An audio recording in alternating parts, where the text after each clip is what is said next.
ఇక తెలంగాణలో మళ్లీ రియల్ భూమి స్టార్ట్ అయిందా? కొన్నాళ్లుగా స్తబ్దుగా ఉన్న భూముల ధరలకు ఒక్కసారిగా రెక్కలు రావడానికి కారణమేంటి? రాయదుర్గంలో ఎకరం భూమి 237 కోట్లకు అమ్ముడుపోవడం అందరినీ ఆకర్షించింది. గతేడాది 177 కోట్లు పలికగా ఈసారి 60 కోట్లు ఎక్కువగా పలకటం ఆశ్చర్యం కలిగిస్తుంది. అంతర్జాతీయ సంస్థల రాకతో ఈ ప్రాంతం రియల్ ఎస్టేట్ కు హాట్స్పాట్ గా మారిందన్న చర్చ జరుగుతుంది. రాయదుర్గంలో ఖాళీ స్థలాలు చాలా తక్కువగా ఉండడం, డిమాండ్ విపరీతంగా ఉండడంతో ఈ ధర లభించినట్లు పలువురు విశ్లేషిస్తున్నారు. ఈ ఊపు ఇలాగే కొనసాగితే రియల్ ఎస్టేట్ రంగం మరింత పుంజుకుంటుందన్న ఆశాభావం వ్యక్తమవుతుంది. ఇదే అంశంపై ఇవాళ డిబేట్ లో చర్చిద్దాం. డిబేట్ లో మనతో పాటు పాల్గొంటున్నారు పాపారావు గారు, అనలిస్టు, అదేవిధంగా రియల్టర్ ప్రవీణ్ గారు, అదేవిధంగా బీఆర్ఎస్ సీనియర్ నాయకులు లక్ష్మీ నరసింహారెడ్డి గారు, అదేవిధంగా మహేష్ గారు, బీజేపీ స్పోక్స్ పర్సన్స్. ముందుగా పాపారావు గారు, గుడ్ మార్నింగ్.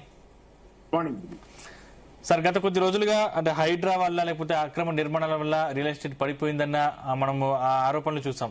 ఇప్పుడు ఉన్నట్టుండే ఒకటేసారి ఎకరం ధర 237 కోట్లకు పలకగా ఇప్పుడు అందరిని ఆశ్చర్యం కలిగిస్తుంది. అంటే ఏంటి సార్, ఇప్పుడు భూముల ధరలు పెరిగినట్టేనా లేకపోతే ఇది రియల్ ఎస్టేట్ దందా అనుకోవాలా? అంటే ఇది సామాన్య ప్రజలకు అందరినీ ద్రాక్షగా మిగులుతుందా హైదరాబాద్? మీరు చెప్పిన ఒక ఇన్స్టెన్స్, ఆ ఇన్స్టెన్స్ కూడా రాయదుర్గం అనేది మెట్రో స్టేషన్, మెట్రో దగ్గర నుంచి అన్ని రకాల రవాణా మార్గాలు ఉన్నటువంటి ఆ రకమైనటువంటి హైదరాబాద్ సిటీకి హైటెక్ గుండెకాయ లాంటిది. అట్లాంటి ప్లేస్ లో స్థలాలు లేవు, ఇప్పుడు కొరత.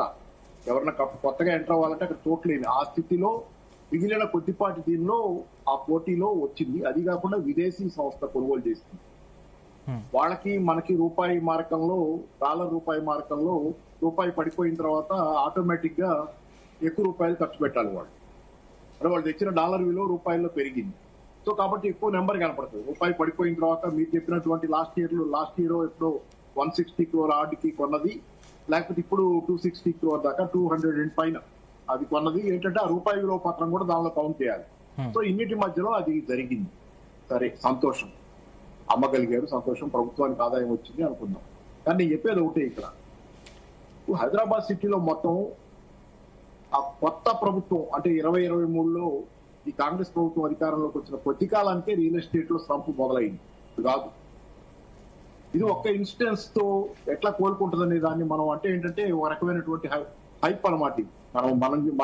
మనకి మనం ఆత్మవంచన లాంటిది ఒక రకం. ఎందుకంటే మీకు దింపుడు కళ్ళం ఆశ లేకపోతే ఒక స్థలము ఒక ఎకరము 260 ఏదో కోట్లకు అమ్ముడు పోగానే హైదరాబాద్ లో రియల్ ఎస్టేట్ అంతా ఇంకింతే పుంజుకుంది, ఇంకా రేట్లు ఎక్కువ ఉన్నాయి, అది ఇదని మాట్లాడుకోవటం అంటే దింపుడు కళ్ళం. జనాల దగ్గర డబ్బులు లేకుండా ఎవరో అంతర్జాతీయ సంస్థ వచ్చి ఇక్కడ కొనుగోలు చేసిన దానికి జనాల దగ్గర డబ్బులు లేకుండా హైడ్రా లాంటి జరిగిన తర్వాత రియల్ ఎస్టేట్ సెంటిమెంట్ డౌన్ అయ్యి బిల్డర్లు క్రైసిస్ లో ఉండి బిల్డర్లు 2-3 సూసైడ్ కూడా చేసుకున్న స్థితి, రియల్ ఎస్టేట్ రంగంలో ఉన్న వాళ్ళు అయోమయం అగమ్య గోచరంగా ఉన్న స్థితి, రియల్ ఎస్టేట్ మీద హైదరాబాద్ నగరం తాలూకు ఆర్థిక వ్యవస్థ, అన్ని నగరాల్లాగే హైదరాబాద్ ఆర్థిక వ్యవస్థ కూడా రియల్ ఎస్టేట్ మీద చాలా ఆధారపడింది ప్రభుత్వ ఆదాయంతో పాటుగా.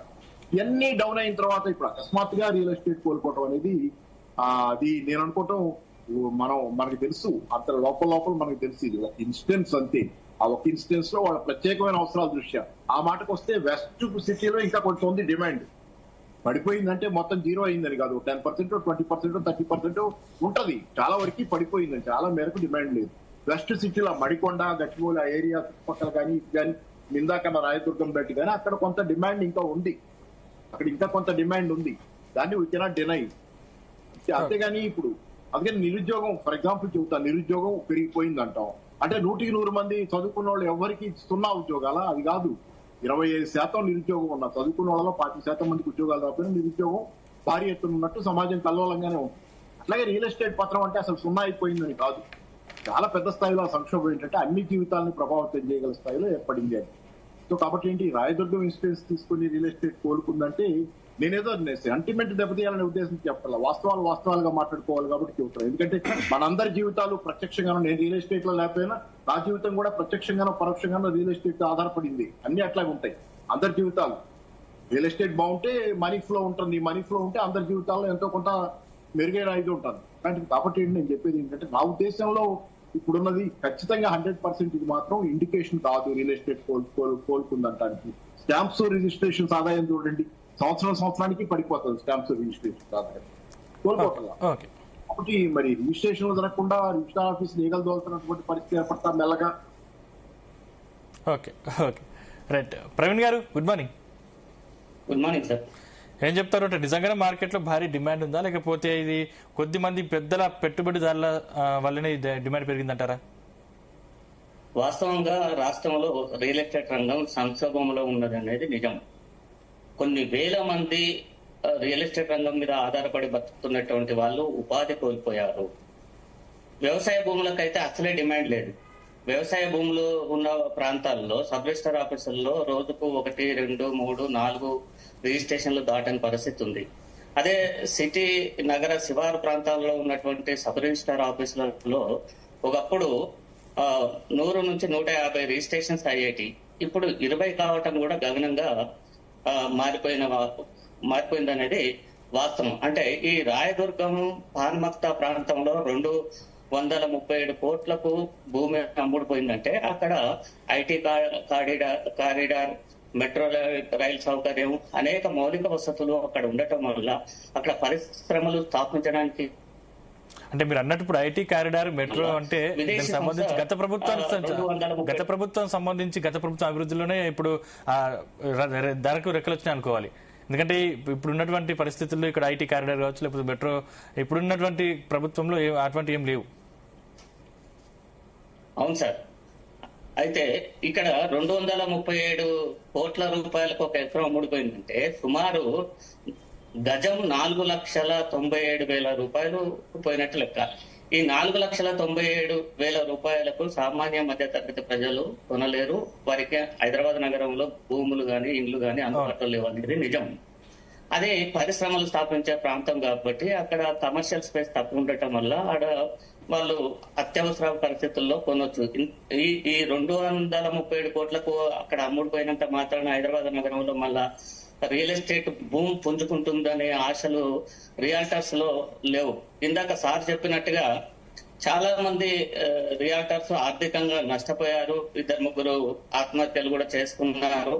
కేవలం ఇప్పుడు ఎవరు బాగున్నారంటే కార్పొరేట్ రియల్ ఎస్టేట్ సంస్థలు, హైరైజ్ అపార్ట్మెంట్స్ కట్టేటటువంటి వాళ్ళు మాత్రమే కొంత బెటర్ గా ఉన్నారు. ఎందుకంటే వాళ్లకు 30 నుంచి 40% కన్స్ట్రక్షన్ అమ్ముడుపోతే వాళ్ళకు పెట్టుబడులు వచ్చేస్తాయి. మిగతాదంతా లాభంగా ఉంటుంది కాబట్టి వాళ్ళ వ్యాపారం అనేది స్థిరంగా ఉంటుంది. 1-2 ఇళ్లు కట్టుకునే వాళ్ళు లేదా ఒక 20 ప్లాట్ల అపార్ట్మెంట్ కట్టుకునే వాళ్ళ పరిస్థితి దయనీయంగా ఉంది. మిత్తికి తీసుకొస్తే మిత్తి వెళ్ళట్లేదు. మిత్తులు కట్టకుండా తప్పించుకొని తిరుగుతున్నటువంటి పరిస్థితి వాళ్ళ రియల్ ఎస్టేట్ వ్యాపారుల పరిస్థితి. అయితే ఇప్పటికీ 2 నుంచి 3 లక్షల అపార్ట్మెంట్స్ లో ప్లాట్స్ సేల్ కు హైదరాబాద్ నగరంలో ఉన్నాయి. అయితే కొంత ఈ హైరైజ్ అపార్ట్మెంట్స్ మీద క్రేజ్ ఉన్నది అనేది నిజం. ఇప్పటికీ హైదరాబాద్ నగరంలో 1800 హైరైజ్ నిర్మాణం జరుగుతుందని చెప్తున్నారు. కానీ ఈ హైరైజ్ అపార్ట్మెంట్స్ కూడా ఈ రియల్ ఎస్టేట్ రంగం అంటే కోలుకోకపోవడానికి ఒక. ఓకే ప్రవీణ్ గారు, మీ వాయిస్ స్టక్ అవుతుంది, నేను మళ్ళీ మీతో మాట్లాడతాను. రైట్. నరసింహారెడ్డి గారు గుడ్ మార్నింగ్. సో ఏం చెప్తారు? హైడ్రా మీరు వాళ్ళకి మాత్రమే అంత కొంత బిజినెస్ ఉంటుంది, కానీ కొన్ని వేల మంది రియాల్టర్స్ మాత్రం ఇప్పుడు నష్టాల్లో ఉన్నారు అనేది వాస్తవం అండి.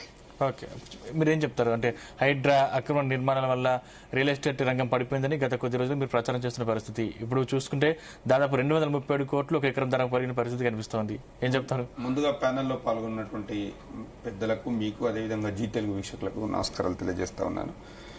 ఇవాళ కాంగ్రెస్ ప్రభుత్వము భూముల ధరలు పెరిగినాయని ప్రచారం చేసుకుంటుంది. కానీ అదే సమయంలో సామాన్యుని యొక్క జీవన వ్యయం కూడా పెరిగిందనేటువంటి విషయాన్ని ఇలా దాచిపెడుతున్నటువంటి పరిస్థితి. ఇలా రియల్ ఎస్టేట్ ధరలు పెరగడం అంటే ధరలు పెరిగితేనే అభివృద్ధి చెందింది, మేమే అభివృద్ధి చేసినాం అనేవైతే ఉచిత ప్రచారాలు చేసుకుంటున్నారో, ఈ రియల్ ఎస్టేట్ ధరలు పెరగడం వల్లనే అభివృద్ధి చెందిందంటే కాదు. ఇక్కడ ఉన్నటువంటి రైతులు కానివ్వండి, ఇక్కడ ఉన్నటువంటి ఉద్యోగస్తులు కానివ్వండి, ఇక్కడ ఉన్నటువంటి మధ్యతరగతి కుటుంబం వాళ్ళందరూ కూడా ఆర్థికంగా అభివృద్ధి చెందితేనే అభివృద్ధి జరిగినట్టు. ఇలా సోదరుడు ప్రవీణ్ గారు కాంగ్రెస్ పార్టీలో ఉన్నా కానీ నిజం మాట్లాడారు, నిజాన్ని ఒప్పుకున్నారు.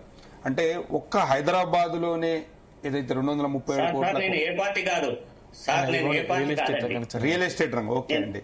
అయితే నేను ఏమంటున్నానంటే హైదరాబాద్ రాయదుర్గంలో 237 కోట్ల రూపాయలకు పలికితే తెలంగాణ వ్యాప్తంగా మొత్తం రియల్ ఎస్టేట్ రంగం ఊగిపోతుంది, ఏదో పెరిగిపోతుంది అనేది ఏదైతే ఉచిత ప్రచారాలు చేసుకుంటారో అది తప్పు. ఈరోజు రాయదుర్గంలో ప్రధానంగా అంత ధర పలకడానికి కారణం ఏంది అని అంటే, గతంలో బీఆర్ఎస్ హయాంలో 10 సంవత్సరాల పరిపాలనలో అక్కడ ఏదైతే ఐటీ రంగాన్ని కానివ్వండి, మెట్రో కానివ్వండి, బస్ టెర్మినల్స్ కానివ్వండి, అదేవిధంగా రోడ్లు కానివ్వండి, అక్కడ మౌలిక వసతులు గణనీయంగా అభివృద్ధి చేయడం వల్లనే ఈరోజు ఆ ధర అనేది పలికింది. ముఖ్యంగా నేనేమంటున్నానంటే టీఎస్ ఐపాస్ విధానం తీసుకొచ్చి ఆ రోజు కొన్ని వేల సంఖ్యలో కంపెనీలకు అనుమతులు ఇచ్చి, అంటే ప్రైవేట్ రంగంలో 3 లక్షలు ఉన్నటువంటి ఐటీ ఉద్యోగస్తులను దాదాపు 10 లక్షలకు పైచిలుకు ఐటీ ఉద్యోగస్తులను పెంచి 54,000 కోట్ల ఐటీ ఉత్పత్తులు ఉన్నటువంటి తెలంగాణను దాదాపు ఒక 2.5-3 లక్షల కోట్ల ఉత్పత్తులకు పెంచడం వల్లనే ఈరోజు ఇదంతా సాధ్యమైంది. నేను ఇంకొక విషయం నేనేం చెప్తున్నానంటే, కాంగ్రెస్ నాయకుల వరకు వస్తేనేమో ఇదే రియల్ ఎస్టేట్ వ్యాపారం చేస్తేనేమో నాడు బీఆర్ఎస్ హయాంలో భూములు విక్రయాలు చేస్తే అది తప్పు, మొత్తం తెలంగాణలో నీళ్లు నిధులు నియామకాలను అనుకున్నాము, కానీ తెలంగాణను మొత్తం అమ్ముకుంటున్నారు, తెలంగాణలో గజాల లెక్కన ఈ రకంగా బీఆర్ఎస్ నాయకులు అమ్ముకొని ఆస్తులు కూడగట్టుకుంటున్నారు అని చెప్పి ఇప్పుడున్నటువంటి ముఖ్యమంత్రి రేవంత్ రెడ్డి గారు విష ప్రచారం చేశారు. అదేవిధంగా ముఖ్యంగా ఇన్సైడర్ ట్రేడింగ్ జరిగిందని చెప్పి, అంటే ఏదైతే కోకాపేటలో 100 కోట్లు, ఆ రోజు 100 కోట్లు ఎకరానికి పలికి మరి భారతదేశంలోనే హైయెస్ట్ రికార్డ్ అనేది క్రియేట్ చేసింది. 100 కోట్లకు ఎకరం పోయింది, 1000 కోట్ల ఇక్కడ కొన్ని 1000 కోట్ల కుంభకోణం జరిగింది, ఇన్సైడర్ ట్రేడింగ్ జరిగింది, సెంటిమెంట్ వాడుకొని అదే ఇది భూములు అమ్మే ప్రభుత్వం అని విపరీతమైనటువంటి విష ప్రచారం చేసి డైరెక్ట్ గా ఢిల్లీకి పోయి సిబిఐ కూడా ఫిర్యాదు చేసినటువంటి పరిస్థితి మనందరం కూడా చూడడం జరిగింది. మరి అలా వీళ్ళు చేస్తున్నది ఏందండి, ఆ రోజు సిండికేట్ అయ్యారని చెప్పి బదనాం చేసిరు. మరి ఈ రోజు వీళ్ళు ఏదైతే రాయదుర్గంలో మొన్న అక్టోబర్లో 3,135 కోట్లకు దాదాపు ఒక 18 ఎకరాలు అమ్మిరు. అదేవిధంగా ఉస్మాన్ సాగర్ రామచంద్రాపురంలో ఒక 15 ఎకరాలు 15.81 ఎకరాలు దాదాపు 1,12 కోట్లకు అమ్మిరు. ఇలా రాయదుర్గంలో మళ్ళా 6.29 ఎకరాలు 1,490 కోట్లకు ఈరోజు అమ్మిరు. అంటే దాదాపు ఒక 7,000 నుంచి 8,000 కోట్ల రూపాయలు మీరు కూడా భూములను అమ్మినటువంటి పరిస్థితి. మరి ఇలా మీరు ఇన్సైడ్ ట్రేడింగ్ చేసిరా, మీరు ఇలా సిండికేట్ చేసిరా? అదేవిధంగా మరి ఇప్పుడు మీరు చేస్తేనే సోమవారం, మందికాడికి వస్తే మంగళవారమా? అంటే నేనేమంటున్నానంటే మీ అవసరానికి తగ్గట్టు అధికార మార్పిడి, అధికారంలో ఉంటే ఒక మాట, అదేవిధంగా అవతలికి పోతే ఇంకో మాట అన్నట్టు ఈరోజు పరిస్థితి అనేది స్పష్టంగా కనిపిస్తా ఉన్నది. ఇలా తెలంగాణకు బలమైనటువంటి పునాది వేసింది కేసీఆర్ గారు. 10 సంవత్సరాల పరిపాలనలో అన్ని రంగాలను కూడా అభివృద్ధి చేసి హైదరాబాద్ ను ఒక అంతర్జాతీయ స్థాయిలో గ్లోబల్ సిటీగా ఈరోజు నిలబెట్టింది కేసీఆర్ గారి నాయకత్వం, కేసీఆర్ గారి పనితనం. కేటీఆర్ గారు ముఖ్యంగా ఐటీ మినిస్టర్ మీ ప్రభుత్వ హయాంలో కూడా సామాన్యులకు అందరినీ ద్రాక్ష లేదు ఎక్కడ కూడా. నేనేమంటున్నానంటే ఆ రోజు ఏదైతే సంక్షేమ పథకాల అమలు విషయంలో కానివ్వండి, ఇచ్చిన హామీల విషయంలో కానివ్వండి, స్పష్టంగా మేమేదైతే చెప్పినామో అదే చేసినాం. దానికి తోడుగా కూడా మేము చెప్పని పనులు కూడా చాలా చేయడం జరిగింది. ఇలా 3 లక్షలు ఉన్నటువంటి ఐటీ ఉద్యోగాలను దాదాపు 10 లక్షలకు పెంచడం అంటే మామూలు విషయం కాదు కదా. ఇలా బెంగళూరు, చెన్నై, కల్కత్తా ఆ నగరాలను మించిపోయి కూడా మనం ఇక్కడ ఐటీని డెవలప్ చేసుకున్నటువంటి పరిస్థితి మనందరం కూడా చూడడం జరిగింది. గతంలో బీఆర్ఎస్ హయాంలో ఏదైతే విధానాలు చేపట్టిరో మన ఎంఎస్టీసీ అంటే మెటల్ స్క్రాప్ ట్రేడ్ కార్పొరేషన్ ద్వారానే ఏదైతే ఈ క్రయ విక్రయాలు జరిగినాయో ఈ రోజు కూడా వాళ్ళు అదే పద్ధతిని పాటించారు. నాడు అవినీతి జరిగిందని బద్నాం చేసిన వాళ్ళు మరి ఇవాళ అదే పద్ధతిలో చేసి ఈ రోజు మేము సక్రమంగా చేసినామని చెప్పి ఎట్లా చెప్పుకుంటారో ఒకసారి అదంతా మనం ఆలోచించాల్సినటువంటి అవసరం ఉంది. రాహుల్ గాంధీ గారు చేవెళ్లలో ఎస్సీ ఎస్టీ డిక్లరేషన్ అని చెప్పారు. గిరిజనులకు, దళితులకు, అదేవిధంగా పేదవారికి మేము భూములు ఇస్తాము, మొత్తం ఎవ్వరు కూడా భయపడొద్దు, కాంగ్రెస్ ప్రభుత్వాన్ని గెలిపియండి, మేము ఆసరాగా ఉంటామని చెప్పి చెప్పడం జరిగింది. మరి అలా గిరిజనులకు సంబంధించిన దళితులకు సంబంధించినటువంటి భూములు గుంజుకుంటున్నారు కదా. మన లఘుచర్లలో జరిగినటువంటి ఘటననే దానికి నిదర్శనం కదా. ఇలా వీళ్ళు చేస్తున్నది ఏందనంటే రియల్ ఎస్టేట్ దందా చేస్తున్నారు. ఇలా నిన్నగాక మొన్న చూస్తే శంషాబాద్ లో 170 ఎకరాలు దాదాపు 1000 కోట్లకు సంబంధించినటువంటి 170 ఎకరాల భూమిని జనవరి 30 తారీఖు నాడేమో హైకోర్టులో అఫిడవిట్ సబ్మిట్ చేస్తారు, ఇది ప్రభుత్వ భూమి అని చెప్పి. అదే ఫిబ్రవరి 24 తారీఖు నాడు తహసీల్దార్ ఏం చేస్తాడు, ఇది అసైన్డ్ భూమి అని చెప్పి ఆయన ఒక ఆర్డర్ ఇస్తాడు. 4 రోజులల్లా ఆ అసైన్డ్ భూమి 22A నిషేధిత జాబితాలో ఉన్నటువంటి భూమిని పట్టా భూమిగా మార్చి ప్రైవేట్ వ్యక్తులకు దారదత్తం చేయనిగా ఆర్డర్ ఇస్తారు. అంటే ఇది వాళ్ళది ఎట్లయిపోయిందని అంటే వాళ్ళది ఇష్టారాజ్యం అయిపోయింది. వాళ్ళు ఏం చేసినా అడిగేటోడు లేడు అనేది అయిపోయింది. ఖచ్చితంగా బీఆర్ఎస్ పార్టీ ఎప్పటికప్పుడు కాంగ్రెస్ పార్టీ ఆగడాలను ఎండగడుతుంది. ఇవాళ కేవలము నేను ఇంకొక విషయం కూడా నేను ఏమంటున్నానంటే ఇవాళ 237 కోట్లు పోయింది. గతంలో రామచంద్రాపురంలో దాదాపు ఒక 100-150 కోట్ల దాకా పోయినట్టుంది. అంతకుముందుకు రాయదుర్గంలో కూడా 3000 కోట్లు వచ్చినాయి కదా, 177 కోట్లు ఏదో పోయింది కదా. ఇవాళ మీరు అమ్ముకుంటున్న దానికేమో 170 కోట్లు 150 కోట్లు 230 కోట్లు వచ్చినాయని సంబరాలు చేసుకుంటున్నారు. మరి మీరు ప్రజల దగ్గర అయితే ల్యాండ్ అక్విజిషన్ తీసుకుంటున్నారు కదా. ఇవాళ గ్రీన్ ఫీల్డ్ రోడ్ వేస్తున్నారు, ఇవాళ ఇంకొక కంపెనీ పెడుతున్నారు, ఫార్మ్ ఇంకా మీకు సంబంధించి అభివృద్ధి ప్రణాళికలో భాగంగా మీరు కూడా రైతుల దగ్గర భూములు తీసుకుంటున్నారు కదా. మీరు ఉన్నటువంటి భూములలో ఏదైతే మీరు ఆక్షన్ లో మీరు అమ్ముతున్నారు కదా భూములు, ఇవాళ 237 కోట్లు 170 కోట్లు 100 కోట్లు, దీంట్లో కనీసం ఒక 1% అన్న వాళ్ళకి ఇయ్యరా? 1% అని ఇచ్చి వాళ్ళ భూములు కొంటే బాగుంటది కదా. ఇలా మీరు అమ్ముకుంటేనేమో పైసలు రావాలి, వాళ్ళు అమ్ముకుంటేనేమో అగ్వకు అమ్ముకోవాలన్నా. ఇలా ప్రభుత్వం కూడా ఆలోచించాల్సినటువంటి అవసరం ఉంది.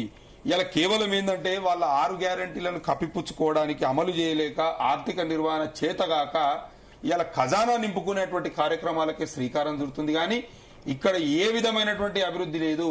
తెలంగాణలో ఏ వర్గం కూడా సంతోషంగా సంతృప్తిగా లేదు. రైతులు ఏడుస్తున్నారు, ఉద్యోగస్తులు ఏడుస్తున్నారు, విద్యార్థులు ఏడుస్తున్నారు, నిరుద్యోగులు ఏడుస్తున్నారు. ఏ వర్గానికి చెందిన వారు కూడా ఇవాళ సంతోషంగా లేరు, సుభిక్షంగా లేరు. నేనేమంటున్నానంటే ఈ తెలంగాణను 10 సంవత్సరాలు కంటికి రెప్పలా కాపాడినటువంటి కేసీఆర్ గారి నాయకత్వమే మళ్ళా కావాలని చెప్పి ఇలా తెలంగాణ మొత్తము ఎదురు చూస్తున్నటువంటి పరిస్థితి మనందరం కూడా చూడడం జరుగుతుంది. ఓకే, మహేష్ గారు గుడ్ మార్నింగ్. ఏం చెప్తారు ఇప్పుడు మీ పార్టీ అభిప్రాయం ఏంటి? అసలు హైదరాబాద్ లో రియల్ ఎస్టేట్ రంగం పుంజుకుంది అనుకుంటున్నారా? సార్, మీకు తోటి ప్యానలిస్టులకు ప్రేక్షకులందరూ కూడా శుభోదయం. తెలంగాణ రాష్ట్రంలో కాంగ్రెస్ ప్రభుత్వము వచ్చిన తర్వాత, నేను గతంలో బీఆర్ఎస్ పార్టీ అయిపోయింది, దాని గతంలో వాళ్ళు అమ్మీరు భూములను చాలా వరకు తెలంగాణ ఆల్మోస్ట్ దాన్ని సగం నాశనం పట్టించారు. ఏదైతే బబుల్ సృష్టించి ఆర్టిఫిషియల్ గా దాని రేట్స్ పెంచేసి మేము తెలంగాణ రియల్ ఎస్టేట్ భూమి తెచ్చిన అన్నటువంటి విషయం ఏదైతుందో దీన్ని పూర్తి స్థాయిలో బీజేపీకి మేము వ్యతిరేకిస్తా ఉన్నాం. అయితే ఆనాడు ఆ సర్కార్ అమ్మినటువంటి ఆ సర్కార్ చేసిన తప్పులే నేడు కాంగ్రెస్ సర్కార్ చేస్తున్నాం, ఎలాంటి అతిశయోక్తి లేదు. తెలంగాణలో ఆదాయ మార్గాలు పెంచకుండా, ఆదాయ మార్గాలను వెతకకుండా కేవలము భూముల నమ్ము, ఆస్తుల నమ్ము, ఖజానా నింపుకో అన్నట్టుగా కాంగ్రెస్ ప్రభుత్వం వ్యవహరించడాన్ని మేము వ్యతిరేకిస్తా ఉన్నాం. ఈరోజు తెలంగాణ ప్రజల సొత్తును తన ఇష్టారీతిగా అమ్ముతుంది. అనేది కేవలం భూములు అమ్మడం అంటే ఈ రోజు ఖజానా నింపుకోవడం కోసం మాత్రమే కాదు, భవిష్యత్తు తెలంగాణ ప్రజల యొక్క భవిష్యత్తును అమ్మడంగా మేము భావిస్తా ఉన్నాం. ఎందుకంటే ఈరోజు హైదరాబాద్ గతంలో ఒక 20 ఏళ్ల కింద హైదరాబాద్ కేవలం హైదరాబాద్ మాత్రమే, కానీ ఈరోజు హైదరాబాద్ గ్లోబల్ సిటీగా మారింది. గ్లోబల్ క్యాపిటల్ ఇన్వెస్ట్మెంట్స్ వస్తున్నాయి కాబట్టి డెఫినెట్ రేట్లు అనేవి పెరుగుతూ ఉంటాయి. భవిష్యత్తులో హైదరాబాద్ కి ఇంకా మంచి రేట్లు వస్తాయి. ఈరోజు తొందరపడి ఉన్నటువంటి భూములన్నింటినీ కూడా అమ్మడము, ఈ వచ్చిన డబ్బుతో నేను ప్రభుత్వ పథకాలు నడిపిస్తా, స్కీమ్స్ నడిపిస్తా, గవర్నమెంట్ రన్ చేస్తా అంటే దీన్ని ప్రజలెవరు కూడా యాక్సెప్ట్ చేయరు. ఈరోజు ప్రభుత్వం ఒకవైపు అప్పులు చేస్తా ఉంది సార్, ఇంకోవైపు ఏమో ఆస్తులు అమ్ముతా ఉంది. అంటే అప్పులు చేయడము, ఆస్తులు అమ్మడము, ఇవి చేసిన దాని ద్వారా నువ్వు ఆదాయ మార్గాలు ఏం సృష్టించినావు అని చెప్పి తెలంగాణ ప్రజలు అడుగుతా ఉన్నారు. తెలంగాణలో నువ్వు వచ్చిన తర్వాత ఎన్ని కిలోమీటర్ల కొత్త హైవేస్ వేసినావు, ఇంటర్నల్ రోడ్స్ తీసుకొచ్చినావు, ఇండస్ట్రీస్ పట్టుకొచ్చినావు, ఇన్వెస్ట్మెంట్ తీసుకొచ్చినావు, ఏం చేసినావు అని చెప్పేసి తెలంగాణ ఆస్తులు అమ్ముతా ఉన్నావు, పైనుంచి అప్పులు తెస్తా ఉన్నావు. అంటే కాంగ్రెస్ ప్రభుత్వ హయాంలో జీరో, గత 2 ఏళ్లుగా జీరో. మీరు ఇప్పుడు అన్నారు కదా సార్, ఈరోజు ఏది రియల్ ఎస్టేట్ భూమి వచ్చిందా అని చెప్పేసి 2024-25 సంవత్సరానికి, ఇంతకుముందు ప్రవీణ్ గారు అందులో ఉన్నారు, రియల్ ఎస్టేట్ దాంట్లో ఉన్నారు ఆయన. 2024-25 సంవత్సరానికి సంబంధింంచి 49% రిజిస్ట్రేషన్స్ పడిపోయినాయి తెలంగాణ రాష్ట్రంలో, 49% రిజిస్ట్రేషన్ పడిపోయినాయి. ఇది కాంగ్రెస్ పార్టీ చేసిన తప్పిదం కదా. ఈ సంవత్సరం 2025-26 సంబంధించిన దాంట్లో కూడా సుమారుగా 19,100 కోట్ల రూపాయల ఆదాయం స్టాంప్స్ అండ్ డ్యూటీ నుంచి కాంగ్రెస్ అంటే రాష్ట్ర ప్రభుత్వం ఎక్స్పెక్ట్ చేస్తుంది. కానీ ఇప్పటి వరకు ప్రభుత్వంకి వచ్చినాయి కేవలం 7,000 కోట్లు మాత్రమే. అంటే సుమారుగా 6 నెలలు గడిచిపోయింది సార్. ఇంకా రానున్న 6 నెలల్లో ముఖ్యంగా రియల్ ఎస్టేట్ నడిచేది ఎండాకాలం పూటలో అవి కూడా ఆగిపోయినాయి. ఇది ప్రభుత్వం యొక్క ఆదాయ మార్గాలన్నీ అన్ని కూడా కేవలము ఆస్తులు అమ్మడం మీదే ఫోకస్ పెట్టింది తప్ప ఇన్వెస్ట్మెంట్స్ తీసుకొద్దాము, ఇండస్ట్రీస్ తీసుకొద్దాము, ఎంప్లాయ్మెంట్ కల్పిద్దాము, ఇన్ఫ్రాస్ట్రక్చర్ డెవలప్ చేద్దాము అని చెప్పేసి కాంగ్రెస్ ప్రభుత్వానికి లేదు. పైగా సార్ మొన్ననే మనం తెలుసు ఈ మే ఫస్ట్ వీక్ నుంచే ఏదైతే రేట్లు పెంచుతాం భూముల రేట్లు అని చెప్పేసి ప్రభుత్వంకు బీజేపీ పార్టీ నుంచి తెలంగాణ ప్రజల నుంచి పెద్ద ఎత్తున వ్యతిరేకత వచ్చిన కారణంగా ఆ యొక్క ఏదైతే భూముల రేట్లు పెంపుదల దాన్ని పోస్ట్ పోన్ చేసుకుంది. నాకు తెలిసింది 100% వెనక్కిపోతారని కాదు కానీ పోస్ట్ పోన్ చేస్తుంది. ఎందుకంటే మేము ప్రశ్నించినాం, మా రాష్ట్ర అధ్యక్షుడు ప్రశ్నించిండు, ఈ రాష్ట్రంలో మీరు ఏం చేసిరని భూముల రేట్లు పెంచుతుండ్రు, స్టాంప్స్ అండ్ డ్యూటీస్ మీరు పెంచేసి ఒక 1,500 కోట్ల ఆదాయం పెంచుకోవాలని చూస్తున్నారు. కానీ ఇది కాకుండా నువ్వు ఎక్కడైతే భూముల రేట్లు పెంచాలంటున్నావు ఈరోజు వ్యవసాయ భూములకు సార్ అడిగేటువంటి పరిస్థితి లేదు. ఈరోజు కూతురు పెళ్లి ఉంది, లేకపోతే ఇల్లు కట్టుకోవాలని అమ్ముతే కూడా కొనే పరిస్థితి లేదు రాష్ట్రంలో. అంత దరిద్రానికి తీసుకొచ్చింది ఈ రాష్ట్ర ప్రభుత్వం. ఒకవైపు హైడ్రా పేరుతోని చేసిన ఒక విజృంభణ కారణంగా సుమారుగా ఈ రోజు హైదరాబాద్ చుట్టుపక్కల కొల్లూరు కావచ్చు, కోకాపేట కావచ్చు, చుట్టుపక్కల భూములో సుమారుగా 2 లక్షల ప్లాట్లు ఆల్రెడీ కట్టినటువంటి ఫ్లాట్స్ ఏవైతున్నాయో హైరైజ్ లో అవి వేకెంట్ గా ఉన్నాయని చెప్పేసి రేరా చెప్తుంది. నేను చెప్పడం కాదు, రేరా డాటా చెప్తుంది. ఈరోజు మధ్యతరగతి వాడు ఒక ఇల్లు కొనుక్కుందామంటే భయపడుతున్నాడు మీరు చేసినటువంటి కారణంగా. బిల్డర్స్ సార్ రైతులు ఆత్మహత్య చేసుకుంటారు, రాష్ట్రంలో ఉద్యోగులు ఆత్మహత్యలు చేసుకుంటారు, పిఆర్సీ లేక డిఏ లేక స్ట్రెస్ కారణంగా ఈరోజు బిల్డర్స్ ఆత్మహత్య చేసుకుంటారు. ఎందుకంటే వాళ్ళు తెచ్చినటువంటి బ్యాంకు రుణాల యొక్క వడ్డీ రేట్లు పెరిగినాయి. వాళ్ళు కనీసం ఈరోజు అప్పులు కట్టుకోలేవు, ప్లాట్లు అమ్మితే కడదామంటే అవి అమ్ముడు పోవట్లేదు. ఈరోజు వెంచర్లు వేసినప్పుడు అనేక మంది నష్టపోతుంది. అంటే తెలంగాణ రాష్ట్రంలో కేవలము ఇది హైదరాబాద్ ఇక్కడ రాయదుర్గం కావచ్చు, ఇక్కడ కోకాపేట కావచ్చు, నియోపోలిస్ కావచ్చు, బుద్వేల్ కావచ్చు, ఇక్కడ ఉన్నటువంటి ప్రాంతంలో సుమారుగా ఈ రాష్ట్రం కాంగ్రెస్ పార్టీ వచ్చినటువంటి జస్ట్ 2.5 సంవత్సరాల్లోనే 15,000 కోట్ల రూపాయల భూములు అమ్ముకున్నారు. 15,000 కోట్ల రూపాయలు సార్. ఇది తెలంగాణ ప్రజల సొత్తు. దీన్ని అమ్ముకోవడానికి భారతీయ జనతా పార్టీ వ్యతిరేకిస్తుంది. తెలంగాణ ప్రజల ఆస్తులను అమ్మడానికి నువ్వెవడు? నీ చేతుల అధికారం పెట్టినాం పాలించమని చెప్పి, కానీ నేను ఆస్తులను అమ్ముతా, నేను అప్పులు తీసుకొచ్చి రాష్ట్రాన్ని నడిపిస్తా. అరే నువ్వే కావన్నా దీన్ని నడపడానికి? ఇది నువ్వే కావన్నా అంటున్నా. గాడిదపాలు తోవడానికి ఉన్నావా నువ్వు? ఈ రాష్ట్రంలో అధికారంలోకి వచ్చినావు కదా, అధికారంలోకి వచ్చినప్పుడు హామీలు ఇచ్చినావు కదా, హామీలు నెరవేర్చడానికి ఈ భూములు అమ్ముతా అన్నావా? అరే గత సర్కారు కూడా గదే లెక్క చేసింది. అంతకుముందు రాజశేఖర రెడ్డి గారు ఒకరోజు ఇంటర్వ్యూలో ఆయన పాదయాత్ర చేసిన తర్వాత ఏదో ఒక టీవీ ఛానల్ ఇంటర్వ్యూలో మాట్లాడుతుంటారు. ఆ ఇంటర్వ్యూకు రెస్పాండ్ అవుతూ కేసీఆర్ గారు మాట్లాడుతున్నారు, తెలంగాణ రాష్ట్రం ఏర్పడితే మీరు ఎట్లా నడిపిస్తారు? తెలంగాణ రాష్ట్రం ఏర్పడితే మాకు నిజాం ఆస్తులు ఉన్నాయి, తెలంగాణలో భూములు ఉన్నాయి, 3 లక్షల ఎకరాల భూములు ఉన్నాయి, వీటిని అమ్ముతాం, తెలంగాణ రాష్ట్రం నడిపిస్తాను. ఆయన సేమ్ గదే చేసిండు. తెలంగాణ భూములను ఒకవైపు అమ్మిండు, ఇంకో వైపు నుంచి అప్పులు తీసుకొచ్చి అప్పుల కుప్పగా మార్చిండు. కానీ తెలంగాణలో ఆర్టిఫిషియల్ రేట్లు పెంచిండు ఆయన. ఒకవైపు రోడ్ వస్తుందని చెప్పో, లేకపోతే ఇంకోటని చెప్పో, లేకపోతే ఓఆర్ఆర్ పేరు చెప్పో ఈరోజు ఆర్టిఫిషియల్ రేట్లు పెంచి మధ్య తరగతి పేదోడికి ఒక ఇల్లు కొందామంటే అందరి చందంగా మార్చిపోయిండు కేసీఆర్. సేమ్ అదే కంటిన్యూ చేస్తూ రేవంత్ రెడ్డి ఇంకా ఉన్నాయేమని ఉంటే వాటిని మొత్తం అమ్మేసుడు. మేము ఏమంటాం అంటే సార్ మా భవిష్యత్తు తెలంగాణలో మీ భవిష్యత్తు అయిపోయింది, మీ ఏజ్ అయిపోయింది, తెలంగాణ ఫ్యూచర్ జనరేషన్ జెన్జీ భవిష్యత్తును ఏం చేయబోతున్నారని మేము అడుగుతా ఉన్నాం. ఈ భూములు అమ్మేసి వాళ్ళని ఎక్కడ పెడతారని అడుగుతున్నాం మేము. రేపు కొత్త ఇండస్ట్రీస్ రావాలి కదా, ఇండస్ట్రీస్ వస్తేనే కదా మీకు ఎంప్లాయ్మెంట్ వస్తుంది. ఎంప్లాయ్మెంట్ జనరేషన్ ఎక్కడ పెడతారు? ఇండస్ట్రీస్ ఎక్కడ పెడతావు? హిల్ టు పాలసీ పేరు తీసుకొచ్చేసి సుమారుగా 9,000 ఎకరాలు సార్, 9,000 ఎకరాలు ఇక్కడ ఇండస్ట్రీస్ అన్నింటి కూడా సెజ్జులుగా మార్చేసి కమర్షియల్ జోన్స్ గా మార్చేసి ఇక్కడ అమ్మేస్తారు. మళ్ళీ తీసుకుపోయి ఫ్యూచర్ సిటీ అనో ఇంకోటనో మహేశ్వరం అయిపోయి ఇంకో తీసుకుపోయి ఏం చేస్తారంటే అక్కడ ఈ భూములు అమ్మేసి ఇక్కడ ఇండస్ట్రీస్ కి అక్కడ తక్కువ రేట్లకు భూములు ఇస్తారు. అక్కడ తక్కువ రేట్లకు భూములు ఇచ్చి వాళ్ళు నచ్చినోడికి తక్కువ రేట్లకు భూమి ఇచ్చి మళ్ళీ సేమ్ అదే చేస్తారు. అంటే తెలంగాణ లోపల కేవలం ఇది ఎందుకంటే ఇంట్రెస్టింగ్ సబ్జెక్ట్ సార్. తెలంగాణ ప్రజలు వేచి చూస్తారు. ఒక్కొక్క ఊర్లో సుమారుగా 500 నుంచి 1000 మంది రియల్ ఎస్టేట్ వ్యాపారులు ఉంటారు సార్. ఒక్క జిల్లా హెడ్ క్వార్టర్ లో ఒక 2,000 మంది నిరుద్యోగులు లేకపోతే ఏజెంట్స్ ఉంటారు, రియల్ ఎస్టేట్ ఏజెంట్స్. వాళ్ళంతా చూస్తున్నారు మార్నింగ్ ఏం డిస్కషన్ కాబోతుంది. కాబట్టి డెఫినెట్లీ మనం బాధ్యతాయుతంగా దీనిపై చర్చించాల్సిన అవసరం ఉంది. తెలంగాణలో ఈ రాష్ట్ర ప్రభుత్వం వచ్చిన తర్వాత కేవలం భూములు అమ్మడం తప్ప ఇంకోటి లేదు. ఇక్కడ రిజిస్ట్రేషన్స్ తగ్గడానికి, భూముల వాల్యూ పడిపోవడానికి కారణం ఏంటంటే, రియల్ ఎస్టేట్ పడిపోవడం కారణం ఏంటంటే ఈరోజు ప్రభుత్వం ఒకవైపు హైడ్రా పేరు చేసిన విధ్వంసం కావచ్చు, మరోవైపు అన్యాయంగా రేట్లు పెంచుతున్న ఒక భావం కావచ్చు, మరోవైపు ఏ డెవలప్మెంట్ లేని కారణంగా స్తబ్దుగా ఉన్నాయి రియల్ ఎస్టేట్లు, స్థిరంగా ఉన్నాయి సార్. ఈరోజు మిడిల్ క్లాస్ సంబంధించిన వ్యక్తులు పోయి ఒక ఇల్లు కొనే పరిస్థితి లేదు. సో కాబట్టి డెఫినెట్లీ మేము బీజేపీ దీన్ని వ్యతిరేకిస్తున్నాం. ఓన్లీ భూములు అమ్ముకో ఖజానా నింపుకోవాలన్నటువంటి కాంగ్రెస్ పాలసీ ఇది తెలంగాణ ప్రజలకు వ్యతిరేకమైన పాలసీగా మేము భావిస్తా ఉన్నాం సార్. ఓకే పాపారావు గారు, ఇప్పుడు ఈ యొక్క డీల్ చూసి అంటే హైదరాబాద్ నగరం ముంబై బెంగళూరుతో పరుగులు పెడుతుందన్న ప్రచారం కూడా సాగుతుంది. మాట్లాడండి పాపారావు గారు, మీరు మాట్లాడండి. మాట్లాడండి అంట మాట్లాడండి పాపారావు గారు. ఏం లేదు, నాకు అర్థమైంది. అంటే నాకు నేను దీనిలో రాజకీయాలు మాట్లాడటం నాకు ఇష్టం లేదు. ఎందుకంటే ఇక్కడ ఉందంతా జనరల్ గా మనం ఆ రియల్ ఎస్టేట్ హైదరాబాద్ లో ఒక ప్లాట్, అదే ఒక స్థలం అమ్మిన దాని మీద, దానికి ఎకరం ఏదో అమ్మిన దాని మీద వచ్చిన రేటు, దాని గురించి రియల్ ఎస్టేట్ పెరిగిందా అని ఒక జనరల్ న్యూట్రల్ టాపిక్ లాగా ఎకానమీ మీద మాట్లాడుకుంటారు. కానీ దానిలో రాజకీయాలు కూడా వచ్చినాయి. అంటే ప్రభుత్వం భూములు అమ్మేస్తుంది అనేది, రాష్ట్ర ప్రభుత్వం అమ్మేస్తుంది అనేది వచ్చింది. నిజమే, రాష్ట్ర ప్రభుత్వం భూములు అమ్మేస్తుంది, దాని మీద చాలా అసంతృప్తి ఉంది. అలాగే మాఫియాలు కూడా చెలరేగుతున్నాయి హైదరాబాద్ నగరంలో, ఇవన్నీ ఉన్నాయి. కానీ ఇప్పుడు కాదు చర్చ.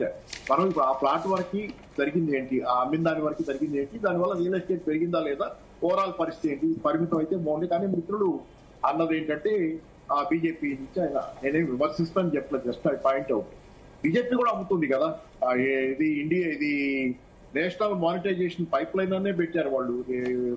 పబ్లిక్ సెక్టర్ యూనిట్స్ తాలూకు కానీ ల్యాండ్ ఎక్కడైనా ఖాళీలు ఉన్నాయి అమ్మటానికి నేషనల్ మానిటైజేషన్ పైప్ లైన్ అని పెట్టి భూముల అమ్మకం కోసం పెట్టారు దాన్ని కేవలం. అలాగే చాలా కాలం నుంచి ఉంది, వాజ్పేయి గారి హయాంలో డిస్ఇన్వెస్ట్మెంట్ మినిస్ట్రీయే ఉంది. పబ్లిక్ సెక్టర్ యూనిట్స్, ప్రభుత్వ రంగ పరిశ్రమలు ప్రైవేట్ వాళ్ళకి అంటారు. కాబట్టి వాళ్ళు వీళ్ళు అందరూ చేస్తున్నారు. ఇప్పుడు ఒకళ్ళని ఒకళ్ళు వేలెత్తి చూపించుకుంటే ఉపయోగం లేదు. కాబట్టి ఆ రాజకీయాల్లో పోకుండా మాట్లాడుకుంటేనే బెటర్. అందుకని ఏంటంటే ఇక్కడ ఉన్న పరిస్థితి ఏంటంటే వాస్తవానికి ఇప్పుడు పెరిగిందని మనం అనుకుంటుంది. వాపు తప్పితే బలుపు కాదు, ఇది వాపు జస్ట్ ఒక ఇన్స్టెన్స్ లో జరిగినటువంటి మనకు కనపడుతున్నది.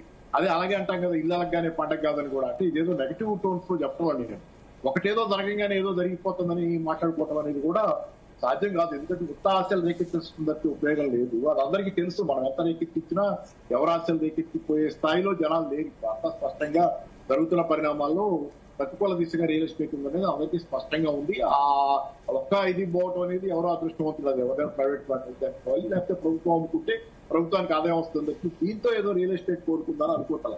ఏంటంటే ఒకటి హైడ్రా, లేకపోతే ప్రభుత్వం తాలూకు నెగటివ్ పనులు, వాటి వల్ల జరిగింది. రెండోది ఏంటంటే ఓవరాల్ గా గ్లోబల్ గా కూడా స్లంప్ ఉంది. రియల్ ఎస్టేట్ గ్లోబల్ గా కూడా ఉంది. అంటే అన్ని రాష్ట్రాల్లో ఉంది, తెలంగాణలో ఎక్కువ ఉంది. అది దానికి కారణం ఏంటంటే ప్రభుత్వ విధానాలు సరిగ్గా లేకపోవడం అని ఇక్కడ అనుకోవాలి. కానీ ఓవరాల్ గా గ్లోబల్ గానే రియల్ ఎస్టేట్ స్లంప్ ఉంది. గోల్డ్, సిల్వర్ ఎందుకు పెరుగుతున్నాయి? రియల్ ఎస్టేట్ పడిపోతుంది, ఇట్లాంటివన్నీ పడిపోతున్నాయి కాబట్టి, షేర్ మార్కెట్ పడిపోతున్నాయి కాబట్టి డబ్బులన్నీ తీసుకెళ్లి గోల్డ్, సిల్వర్ లో పెడితే అవి పెరుగుతున్నాయి. ఇన్వెస్ట్మెంట్ గా వాటిని చూస్తున్నారు. ఇప్పుడు ఎవరు రియల్ ఎస్టేట్ నేను షేర్ మార్కెట్ లో చూసేస్తే. సార్, ఇప్పుడు గోల్డ్, సిల్వర్ అనేది దాదాపు అంటే యుద్ధం స్టార్ట్ అయిన తర్వాత, అంటే దాదాపు ఒక సంవత్సరం తర్వాత జరిగింది. కాకపోతే కాంగ్రెస్ ప్రభుత్వం అధికారంలోకి వచ్చిన తర్వాత భూములు పడిపోయిన ప్రచారం. ఒక నిమిషం, I'm interrupting you. Gold, silver ఇప్పటి నుంచి పెరగట్ల. గోల్డ్, సిల్వర్ ఈ మధ్య తగ్గినాయి. యుద్ధం మొదలైన తర్వాత తగ్గినాయి. ఎందుకంటే అమెరికా డాలర్ పెరిగింది, ఆ తర్వాత తగ్గినాయి. మళ్ళీ ఎప్పుడైతే యుద్ధం ఆగిందో డాలర్ పడిపోవడం మొదలు పెట్టగానే పెరుగుతున్నాయి. ఎప్పటి నుంచో 2-3 ఏళ్ల నుంచి గోల్డ్, సిల్వర్ పెరుగుతున్నాయి. 2-3 ఏళ్ల నుంచి పెరుగుతున్నాయి గోల్డ్, సిల్వర్. ఇవాళ పెరగటం కాదు, 2-3 ఏళ్ల నుంచి పెరుగుతుంది. స్టూడెంట్ డేటా అంతా క్లియర్ గా అందరికీ తెలిసిందే. ఇప్పుడు యుద్ధం మొదలైన తర్వాత ఇన్ఫాక్ట్ తగ్గింది గోల్డ్, కొంత పెరుగుదల వెనక్కిపోయింది. ఎందుకంటే డాలర్ పెరిగింది మధ్యలో. మిగతా వాళ్ళంతా దెబ్బతిన్నారు, అమెరికా దెబ్బతిన్న ఎకానమీ. ఎందుకంటే వాళ్ళ ఆయిల్ వాళ్ళకు ఉంది, బయట నుంచి అక్కర్ల ఆయిల్ మధ్యప్రాచ్యం నుంచి వాళ్ళకి కావాల్సిన వనరులు వాళ్ళకు ఉన్నాయి కాబట్టి బయట నుంచి మధ్యప్రాచ్యం నుంచి వాళ్ళకేమి ఎక్స్పోర్ట్స్ అవసరం లేదు. కాబట్టి అమెరికా దెబ్బతిన్న, ఆసియా, యూరోప్ దెబ్బతిన్నాయి. కాబట్టి ఇక్కడి నుంచి పెట్టుబడులు అమెరికాకి వెళ్ళిపోవటం, దానివల్ల డాలర్ బలపడటం, దానివల్ల గోల్డ్ పడిపోవటం. డాలర్ బలపడినప్పుడు గోల్డ్ డిక్లైన్ అవుతుంది, తగ్గుతుంది. అట్లా జరిగింది. అందుకని ఈ మధ్య గోల్డ్ తగ్గింది, ఇన్ఫాక్ట్ పెరగల. ఇప్పుడేమన్నా యుద్ధం మళ్ళీ ఏదో నిన్న మొన్నటి నుంచి రగ్గుకుంటుంది. యుద్ధం ఆగిపోయిన తర్వాత మళ్ళీ గోల్డ్ పెరుగుదల ప్రస్తుతం అంతే కదా.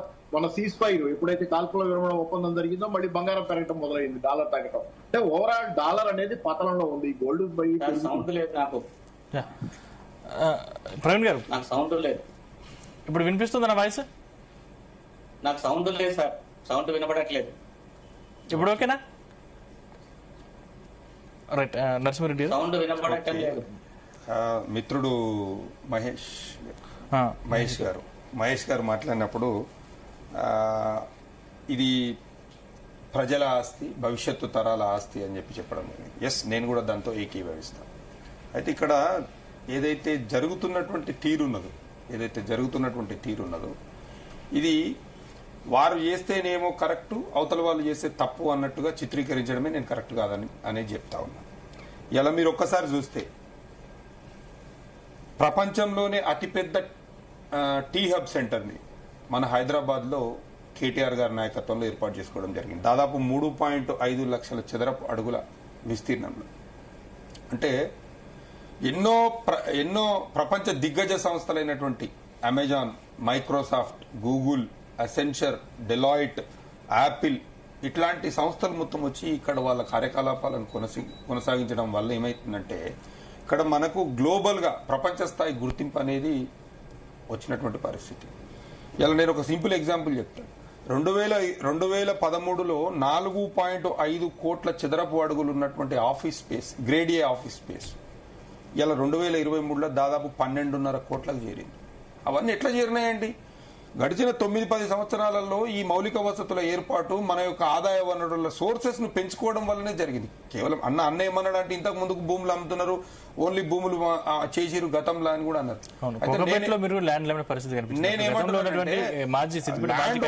ల్యాండ్ ఒక్కటే అమ్మడం కాదండి, ల్యాండ్ ఒక్కటే అమ్మడం కాదు. ఇక్కడ వసతులు ఏర్పాటు చేసినాము, వనరులు ఏర్పాటు చేసినాము, తెలంగాణను అన్ని రకాలుగా అభివృద్ధి చేయడానికి కంకణం కట్టుకున్నటువంటి పరిస్థితి. ఈ 2 సంవత్సరాలలో విధ్వంసం మళ్ళీ మొత్తం ఉల్టా అయిపోయింది అంతా. అంటే ఇక్కడ వచ్చే కొత్త కంపెనీ లేదు, రియల్ ఎస్టేట్ ఢమాల్ అనిపించింది. ఏదో మసిఊసి మారేడుకాయ చేసినట్టు ఇక్కడ రాయదుర్గం అని చెప్పి, అక్కడ ఏదో ఫ్యూచర్ సిటీ అని చెప్పి వేల రూపాయలు ఇలా పొద్దున చూసిన నేను పేపర్లో కూడా ఆ రావిర్యాల అని ఫ్యూచర్ సిటీ దగ్గర 83,500 రూపాయల గజం పోయింది అని చెప్పి ఆడ 25,000కి ఇయనికే తయారున్నారు. ఆడ 20,000కి ఇయనికే తయారున్నారు అమ్మనీకే. ఈ 83,500 ఎందుకు ఈ ఆర్టిఫిషియల్ గా దీన్ని క్రియేట్ చేయడం ఎందుకు, రియల్ ఎస్టేట్ రంగాన్ని మొత్తము కన్ఫ్యూజ్ చేయడం ఎందుకు అనేది నేను ఈరోజు అంటా ఉన్నా. మిత్రుడు మాట్లాడిండు గత ప్రభుత్వంలో కూడా అమ్మిర్రు అని చెప్పి. నేనేమంటున్నాను, ఇంతకుముందు పాపారావు గారు చెప్పారు ఏదైతే బీజేపీ ప్రభుత్వ హయాంలో. ఇవాళ గుజరాత్ లో కూడా వీళ్ళు గిఫ్ట్ సిటీ అని ఒకటి ఏర్పాటు చేసిరు. అదేవిధంగా ఉత్తరప్రదేశ్ లో నోయిడా ప్రాజెక్ట్ అనేది ఒకటి ఏర్పాటు చేసిరు. అదేవిధంగా మధ్యప్రదేశ్ లో పిఏఎం, పబ్లిక్ అసెట్ మేనేజ్మెంట్ అనేది వీళ్ళు కూడా పెట్టి అక్కడ కూడా భూములు అమ్ముతున్నారు. అక్కడ కూడా మరి సంక్షేమ పథకాలకు కొంత డబ్బును వినియోగిస్తున్నామని చెప్పి ఆ ప్రభుత్వాలు చెప్తున్నాయి. అంటే మరి అక్కడెందుకు అమ్ముతున్నారు? గత ప్రభుత్వంలో అమ్మిరని మీరు చెప్తున్నారు కదా. నేను ఈ ప్రభుత్వం గురించి నేను మాట్లాడతా. గత ప్రభుత్వంలో మేము అమ్మింది సంక్షేమ పథకాల కోసము అమ్మడం జరిగింది. అయితే నేనేమంటున్నానంటే ఈ రోజు 237 కోట్లు పలికినది అనేది ఏదో వీళ్ళు వచ్చి 30 నెలల కింద కాంగ్రెస్ వాళ్ళు వచ్చి చేసినటువంటి అభివృద్ధి కాదు. ఒక ఇటుక పేర్చుకుంటా పోయి ఇలా 10 సంవత్సరాలు ఎంతో కష్టపడి 10 సంవత్సరాలు ఈ తెలంగాణలో, అంటే ఈ తెలంగాణను కానివ్వండి, హైదరాబాద్ను కానివ్వండి, అంతర్జాతీయ స్థాయిలో మనం డెవలప్ చేసుకున్నాం కాబట్టి అక్కడ అన్ని రకాలైనటువంటి మౌలిక వసతులు కల్పించినాం. ఇలా మెట్రో ఉన్నది, ఔటర్ రింగ్ రోడ్ ఉన్నది, అదేవిధంగా పెద్ద పెద్ద రోడ్లు, విశాలమైనటువంటి రోడ్లు, ముఖ్యంగా ఎలక్ట్రిసిటీ ప్రాబ్లమ్స్ లేకుండా ఇట్లా అన్ని మౌలిక వసతులు అక్కడ ఏర్పాటు చేసుకున్నాం కాబట్టి ఈ రోజు ఆ ధర అనేది పలికింది. నేను ఈరోజు ప్రభుత్వాన్ని నేను ఒకటే అడుగుతా ఉన్నా, ఇలా దాదాపు 7,000 నుంచి 8,000 కోట్ల రూపాయలు మీరు ఆర్జించారు. ఏది ఇలా ఖజానా, మీ ప్రభుత్వ ఖజానాకు చేరింది. నిజంగా ఈ వచ్చినటువంటి డబ్బును ప్రజల సంక్షేమానికి వాడుతున్నారా లేకుంటే ఢిల్లీకి కప్పం కట్టడానికి వాడుతున్నారా నాకు అర్థం అయితలేదు. ఇవాళ మీకు వచ్చినటువంటి ప్రతి రూపాయిని మీరు ఏదైతే ఆక్షన్లలో వచ్చినటువంటి డబ్బును మీరు దేనికి వినియోగించారో కూడా మీరు ఇవాళ ప్రజలకు చెప్పాల్సినటువంటి అవసరం ఉన్నది. ఇలా కేవలం మేము అమ్ముకుంటూ పోతాము, మా ఖజానా నింపుకుంటూ పోతాము, ఇక మమ్మల్ని ఎవరు అడగొద్దు అనేది ఏదైతే చేస్తున్నారో దాన్ని ఖచ్చితంగా ఎండగడతాము. ఖచ్చితంగా దాన్ని మేము ప్రజలకు తీసుకుపోయేటువంటి పరిస్థితి ఉంటుంది. ఇలా సుస్థిరమైనటువంటి పాలన ఇస్తామని చెప్పి ఎన్నో హామీలు ఇచ్చిరు. ఇవాళ మేము 42 పేజీలలో 420 హామీలు ఇచ్చి ఇక వాళ్ళ ప్రచారానికి ఇక మైకు పట్టుకుంటే ఇప్పుడు వారు కూడా చెప్తున్నారు, మీరు కూడా ప్రభుత్వ సంక్షేమానికి భూములలో మీరు చెప్తున్నారు, కాంగ్రెస్ ప్రభుత్వం కూడా మేము దేనికి వినియోగించడం అనేది మేము చెప్తాం. మేము ఏమంటున్నాం అంటే దేనికి వినియోగించడం అనేది మేము చెప్పినాం ఆల్రెడీ, మళ్ళీ కూడా చెప్తాం. ఇవాళ 8,000 కోట్ల రూపాయలు మీరు భూముల అమ్మకంతో వచ్చినటువంటి డబ్బును మీరు ఏం చేసిరు? ఇవాళ 4 లక్షల కోట్లు అప్పు చేసిరండి. ఇవాళ 30 నెలలలో 4 లక్షల కోట్లు అప్పు చేసిరు కదా. ఈ 4 లక్షల కోట్లు దేనికి వాడిరు? గతంలో కేసీఆర్ గారు 10 సంవత్సరాలు పనిచేస్తే కాగ్ నివేదిక చెప్పింది 3,70,000 కోట్లు అప్పు చేసిరని.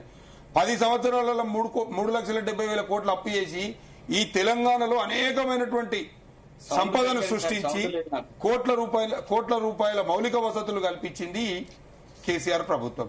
ఇవాళ 4 లక్షల కోట్ల అప్పు చేసి నువ్వు ఏం చేసినావు నాకు అర్థమైతలేదు. ఇలా తెలంగాణ ప్రజలకు వివరించాల్సినటువంటి అవసరం ఉన్నది. ఇవాళ కేవలం ఏంటంటే ఢిల్లీకి కప్పం కట్టనీకి, ట్యాక్స్ కట్టనీకి, ఏ రాష్ట్రంలో ఎన్నికలైతే ఆ రాష్ట్రానికి ట్యాక్స్ కట్టనీకనే ఈ తెలంగాణ సంపదను వినియోగిస్తారు. కానీ ఇవాళ తెలంగాణ ప్రజలకు ఎక్కడ కూడా వీళ్ళు ఇచ్చినటువంటి హామీల అమలుకు ఎక్కడ కూడా వీళ్ళు డబ్బులు ఖర్చు పెడుతున్నటువంటి పరిస్థితి. ఎందుకంటే రైతు బంధు 3 సార్లు, ఇప్పటికి 3 సార్లు ఎగ్గొట్టిరు. 3 సార్లు ఇప్పుడు మొన్ననే ముఖ్యమంత్రి గారు చెప్పారు, పోయిన నెలనే 22 తారీఖు వరకు అందరికీ ఇస్తామని చెప్పారు. మళ్ళీ ఎక్కడ పోయిందో మాకైతే అర్థమైతే లేదు. ఇలా ఒక్క రైతు బంధు ఒక్కటే అంటలేను, ఇలా రుణమాఫీ కానివ్వండి, అదేవిధంగా మహిళలకు 2500 కానివ్వండి, వృద్ధులకు 4000 కానివ్వండి, ఈ పెళ్లి చేసుకున్నటువంటి వాళ్ళకి 1,00,000 రూపాయలతో పాటు తులం బంగారం కానివ్వండి, విద్యార్థులకు స్కూటీలు కానివ్వండి. విద్యా సంవత్సరం ప్రారంభం అయితే కూడా పుస్తకాలు కరెక్ట్ టైంకి ఇవ్వలేనటువంటి పరిస్థితులు ఉన్నది ఈ ప్రభుత్వం. అంటే ఇలా చెప్పుకుంటా పోతే ఈ కాంగ్రెస్ ప్రభుత్వం యొక్క అరాచకం, ఈ కాంగ్రెస్ ప్రభుత్వం యొక్క విధానం చెప్పుకుంటా పోతే ఈ గంట డిబేట్ సరిపోదు. వీళ్ళకి చెప్పుకుంటా పోతే దినం మొత్తం చెప్పినా కానీ ఒడవని జోలి ఉన్నది వీళ్ళది. మహేష్ గారు ఏం చెప్తారు? అంటే మీ ప్రభుత్వ హయాంలో కూడా భూములు అమ్ముతున్నారు, బీఆర్ఎస్ ప్రభుత్వంలో ఖచ్చితంగా సంక్షేమ పథకాలు అమలు చేస్తామని చెప్తున్నారు కదా సార్. పాపారావు గారు కూడా అన్న మాట్లాడింది కూడా ఏంటంటే డిస్ఇన్వెస్ట్మెంట్స్ పేరు మీద పబ్లిక్ సెక్టార్ యూనిట్స్ కి ఇవ్వడం జరిగింది తప్ప ఇక్కడ ప్రైవేట్ గా ఇట్లా యాక్షన్ వేసి వేలం వేసి అమ్మలేదు. మీరు కావాల్సిన చెక్ చేసుకోవచ్చు, రూల్స్ మీరు చెక్ చేసుకోండి, డాటా ఉంటుంది. రెండోది, ఇప్పుడు ఉత్తరప్రదేశ్ నోయిడా చెప్పిండు, అక్కడ ఏదైతే మన దగ్గర ఎట్లా సెజ్ ఏర్పాటు చేయడిందో అక్కడ కూడా సెజ్ ఏర్పాటు చేసేసి అక్కడ ఇండస్ట్రీస్ కోసం, ఈరోజు యూపీ లాంటి వెనుకబడిన స్టేట్స్, ట్రైబల్ స్పేస్ ఎక్కువ ఉన్నటువంటి మధ్యప్రదేశ్ కావచ్చు, ఇట్లాంటి రాష్ట్రాల్లో అక్కడ రాష్ట్ర ప్రభుత్వం సెజ్లు ఏర్పాటు చేసి ఇచ్చింది తప్ప ఓపెన్ మార్కెట్ లో యాక్షన్ ల్యాండ్స్ దేశంలో ఎక్కడ కూడా ఓపెన్ మార్కెట్ లో యాక్షన్ కాలేదు, కేవలం తెలంగాణలో మాత్రమే అనేది నేను దీన్ని ఛాలెంజ్ చేస్తున్నా. విఘ్నులు మీరు కూడా చెక్ చేసుకోవచ్చు. రెండో విషయము, తెలంగాణ రాష్ట్ర ప్రభుత్వం విషయానికి వస్తే ఇది ఏదైతే గతంలో అన్నారు కదా, గతంలో ఈ భూములు అమ్మి కోకాపేటలో ఉన్నటువంటి నియోపోలిస్ కమిటీ భూములతోని ఈటల రాజేందర్ గారి మీద ఎలక్షన్ల మీద 2,000 కోట్లు ఖర్చు పెట్టి ఆడ ఓడిపోయి దళిత బంధు అనే స్కీమ్ పట్టుకొచ్చారు సార్. దళిత బంధు అనే స్కీము చలో దళితులకు ఉపయోగపడుతుంది అని చెప్పేసి అనుకుంటే ఈ ప్రభుత్వం దాన్ని బంద్ చేసి పడేసింది సార్. ఒక్క దళిత బంధు రూపాయి ఇయ్యలే. గతంలో కూడా ఈ రాష్ట్ర ప్రభుత్వము మేము ఇన్ని ఇన్వెస్ట్మెంట్స్ తీసుకొచ్చినామని చెప్పారు కదా, 10 ఏళ్ల పాలనలో ఈ రాష్ట్రానికి వీళ్ళు తీసుకొచ్చినవి 2 లక్షల కోట్లు మాత్రమే అభివృద్ధి ఇన్వెస్ట్మెంట్స్. ఈ ప్రభుత్వం కూడా మొన్ననే దావోస్ పోయినా మేము డబ్బులు తీసుకొచ్చినామని చెప్పింది కదా, 5 లక్షల కోట్లు తీసుకొచ్చిన రేవంత్ రెడ్డి గారు ఈ రాష్ట్ర ప్రభుత్వానికి ఇప్పటికీ తీసుకునే 13,000 కోట్లు మాత్రమే ఇన్వెస్ట్మెంట్స్. ఆన్ పేపర్ వీళ్ళు 5 లక్షల కోట్లు చూపిస్తారు దావోస్ ఒప్పందం పేరు మీద. అంటే వాళ్ళు 10 ఏళ్ళు తీసుకొచ్చిన 2 లక్షల కోట్లు, వీళ్ళు ఇప్పుడు 2.5 సంవత్సరాలు పట్టుకొచ్చినాయి కేవలము 13,000 కోట్లు. అయితే ఈ రాష్ట్ర అభివృద్ధి కోసము భారతీయ జనతా పార్టీ ప్రభుత్వము 13 లక్షల కోట్లు ఇచ్చి ఈ రాష్ట్ర అభివృద్ధికి కట్టుబడి ఉంది. ఇక్కడ హైవేస్ కావచ్చు, ఈరోజు ఆనాడు తెలంగాణ రాష్ట్రం ఏర్పడడానికి ముందు ఉన్నటువంటి హైవేస్ కేవలము 2,400 కిలోమీటర్స్ మాత్రమే. కానీ ఈ రోజు 5,600 కిలోమీటర్లు హైవేస్ అయినాయి. కొత్తగా 3 గ్రీన్ ఫీల్డ్ హైవేస్ పోతా ఉన్నాయి. తర్వాత ఇక్కడనే మొన్ననే నరేంద్ర మోదీ గారు వచ్చి సుమారుగా 8,000 కోట్ల శంకుస్థాపన చేసిపోయిండు. అంటే ఈ రాష్ట్రాన్ని ఈ రాష్ట్రాన్ని ఏదో బీఆర్ఎస్ డెవలప్ చేసినట్టు, లేదంటే కాంగ్రెస్ డెవలప్ చేసినటువంటి కలరింగ్ ఇస్తున్నాయి కదా, దీన్ని మేము వ్యతిరేకిస్తా ఉన్నాం. దీంట్లో డెఫినెట్లీగా కేంద్ర ప్రభుత్వం ఉంది, కేంద్ర ప్రభుత్వం వాటా ఉంది. అట్ ద సేమ్ టైం నేను ముందే మీకు మెన్షన్ చేయడం జరిగింది, హైదరాబాద్ ఒకప్పుడు హైదరాబాద్ మాత్రమే, ఈరోజు గ్లోబల్ సిటీ అయింది. దీన్ని మీరు ఏం చేసినా చేయకుండా 100% హైదరాబాదు నివాసానికి అయితే ఉండడానికి నివాసానికి కావచ్చు, ఆఫీస్ స్పేసెస్ కావచ్చు, డెఫినెట్లీ గ్లోబల్ క్యాపిటల్ ఇన్వెస్ట్మెంట్స్ పెరుగుతాయి ఇక్కడ, ఒక మంచి అనుకూలమైన స్పేస్ కాబట్టి దయచేసి ఇక్కడ భూములను నమ్మకండి, ఆస్తులను నమ్మకండి, ఇంకా ఇన్వెస్ట్మెంట్స్ తీసుకురండి. ఎవరు వద్దంటా ఉన్నారు? ఇంక ఇన్వెస్ట్మెంట్స్ తీసుకొచ్చి 5 లక్షల కోట్లు మీరు నిజంగానే పట్టుకారండి. ఈ చుట్టుపక్కల మొత్తం ఉన్నటువంటి ఎక్స్టెండ్ చేయండి, ఈస్ట్ నార్త్ సౌత్ వెస్ట్ ఉన్నటువంటి హైదరాబాద్ సిటీని మొత్తం మీరు డెవలప్ చేయండి. ఎవరు వద్దన్నారు? కానీ ఇవి చేయరు.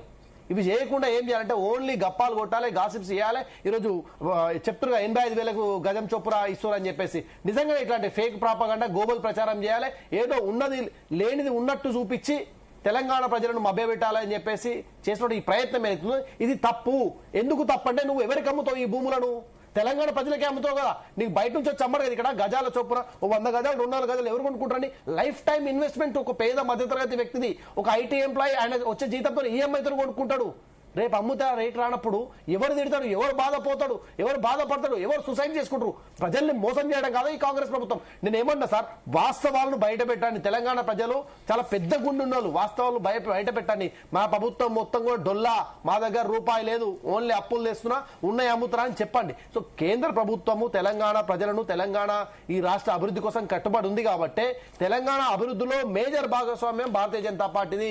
ఎన్ని ఇన్వెస్ట్మెంట్స్ వచ్చినాయి, ఇక్కడ ఉన్నటువంటి ఎయిమ్స్ కావచ్చు, IIIT కావచ్చు, సార్ ఎయిమ్స్ కావచ్చు, IIIT కావచ్చు, కొత్త యూనివర్సిటీ కావచ్చు, తర్వాత హైవేస్ కావచ్చు, కొత్త ఎయిర్పోర్ట్లు కావచ్చు. కేవలం హైదరాబాద్ ఒక్కటే కాదు సార్, హైదరాబాద్ ప్రధానమంత్రి గతిశక్తి విధాన్ కార్యక్రమంలో భాగంగా తెలంగాణను హైవేస్, స్కైవేస్ ను కనెక్ట్ చేస్తూ, రైల్వేస్ ను కనెక్ట్ చేస్తూ ఈరోజు సూపర్ సిటీగా నిలపడంలో Bharatiya Janata party key role ఉంది.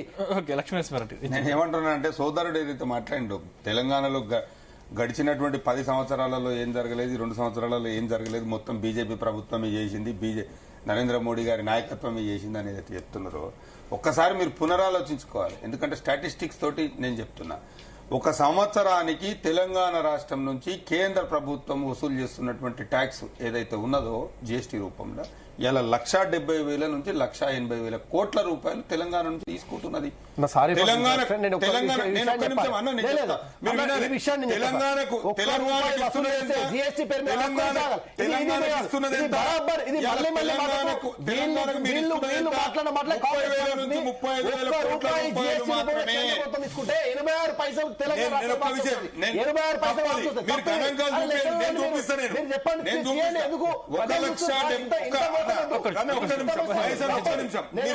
మహేష్ గారు, 1,70,000 కోట్ల రూపాయలు ఇవాళ కేంద్ర ప్రభుత్వానికి 1,70,000 కోట్ల రూపాయలు కేంద్ర ప్రభుత్వం తీసుకుంటే మనకు వస్తున్నది ఎంత అనంటే 30,000 నుంచి 40,000 కోట్ల రూపాయలు.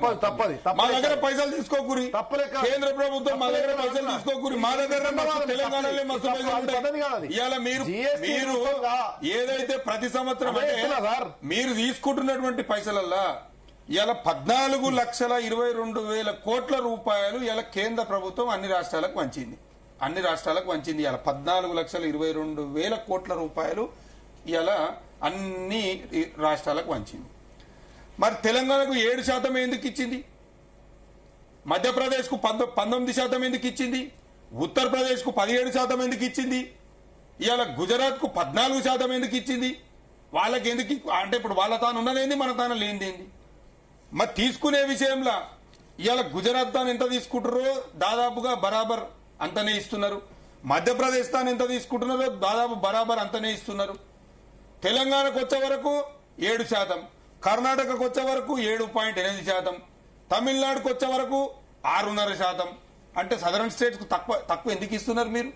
మా సొమ్ము తీసుకొని మీరు ఏం చేస్తున్నారు అంటే ఇడికెళ్ళి రూపాయలు తీసుకొని మాకు మళ్ళీ చిల్లర పైసలు కొట్టించి మీరు ఏం చేస్తున్నారంటే ఇడికెళ్ళి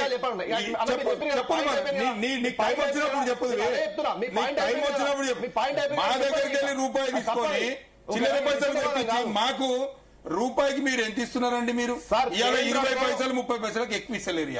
ఇవాళ మొత్తం మేమే చేసినప్పుడు, జీఎస్టీ లేనప్పుడు, ఒకే పన్ను విధానం లేనప్పుడు, కాంగ్రెస్ ప్రభుత్వం అధికారంలో డైరెక్ట్ ఇండైరెక్ట్ ట్యాక్సులు కలుపుకొని సుమారుగా 50 నుంచి 56% ట్యాక్సులు ఉండే సార్. డైరెక్ట్ ఇండైరెక్ట్ ట్యాక్సులు జీఎస్టీ వచ్చిన తర్వాత ఒకే ట్యాక్స్ విధానంతో ఆల్మోస్ట్ అన్ యావరేజ్ తీసుకుంటే కూడా 18% కంటే ఎక్కువ లేవు. ఒకప్పుడు 18 ఉన్నాయి, 5%, 5 ఉన్నాయి, 3%, 0% ట్యాక్సులు కూడా పట్టుకొచ్చిండు ఈ ప్రభుత్వం తీసుకొచ్చి కేంద్ర ప్రభుత్వం వచ్చిన తర్వాత. అయితే ట్యాక్స్ రూపంలో ఈ రాష్ట్రం నుంచి కాదు, ఏ రాష్ట్రం నుంచి కూడా తీసుకున్నటువంటి డబ్బుల్లో ప్రతి రూపాయికి 86 పైసలు మళ్ళీ తిరిగి ఆ రాష్ట్ర ప్రభుత్వానికి ట్యాక్స్ డెవల్యూషన్ రాష్ట్ర ప్రభుత్వాలకు అందిస్తుంది. తెలంగాణలో రికార్డు చూపిస్తా, యూపీ, గుజరాత్, మధ్యప్రదేశ్ ఇవన్నీ యూపీ, గుజరాత్, మధ్యప్రదేశ్ ఇచ్చినటువంటి డబ్బు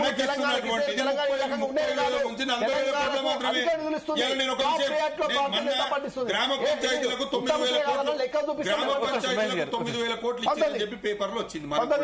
గ్రామ పంచాయతీలు 9,000 కోట్లు వచ్చిందని చూసినాము. మరి గీడున్నటువంటి ఆంధ్రప్రదేశ్ కు 15,000 కోట్లు ఎందుకు ఇచ్చారు?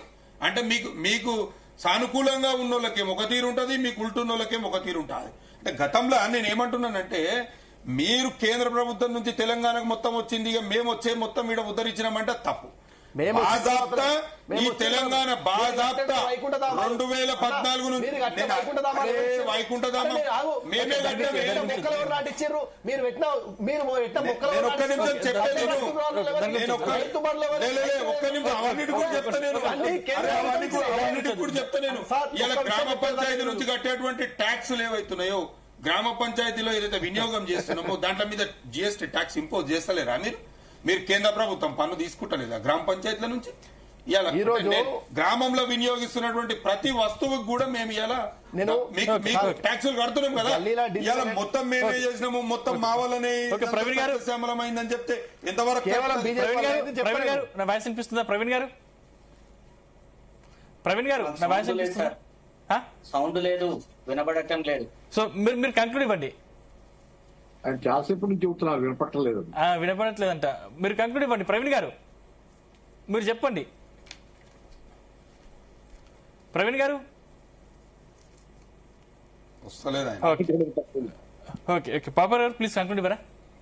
సార్ ఏం లేదంటే ఇది ఒక ఇన్స్టెన్స్. ఇది ఇప్పుడు ఈ 237 కోట్లు ఏదైతే పలికిందో రాయదుర్గంలో అది ఒక ప్రత్యేకమైనటువంటి పరిస్థితి, ప్రత్యేకమైన పరిస్థితిలో ప్రత్యేకమైనటువంటి ఇది ప్రత్యేకమైన రిజల్ట్. అది రిపీట్ అవ్వదు, 100% రాసి వస్తుంది. ఎందుకంటే ఎకనామిక్స్ పాలిటిక్స్ లాగా మనం ఏదన్నా రెచ్చగొట్టి కోర్టు చేయడానికి అవ్వదు.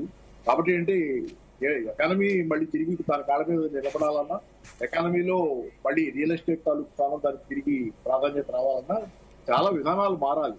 హైడ్రా అని వైండప్ చేయాలి. హైడ్రా మూసీ నది ప్రక్షాళన ఎవరు కాదన్నారు. మూసీ నది క్లీన్ చేయటం అదంతా కావాల్సింది. దాని పేరుతో జరుగుతున్న కూల్చివేతలు ఉన్నాయి కదా, ఎక్స్ట్రీమ్ ఇది జరుగుతుంది. దానివల్ల చాలా భయకంపితులు అయిపోయినారు, జనాలు భయపడి ఉన్నారు.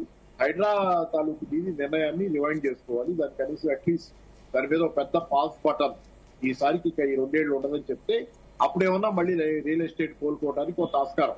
లేకపోయేటట్లయితే ఇట్లాగే ఉంటే కనుక ఆ మడికొండ కింద మనం మాట్లాడుతున్న రాయదుర్గం లేకపోతే గచ్చిబౌలి ఏరియాలో ఉన్న స్థలాలు ఇప్పటికీ రేటు పలుకుతాయి. రేపు పొద్దున కొట్టేస్తే వేలం వేస్తే ఇంకా ఎక్కువ రావచ్చు డబ్బులు. సార్ ఇప్పుడు ఇది ధరల పెరుగుదల దీర్ఘకాలంలో మిడిల్ క్లాస్ కావచ్చు, లేకపోతే రెంటల్ మార్కెట్ పై ఎలాంటి ప్రభావం ఉండే అవకాశం ఉందంటారు? ఏముండదు, దీని ఎఫెక్ట్ ఏముండదు. ఎందుకంటే ఓవరాల్ మార్కెట్ కోల్పోవటం కాదు కదా.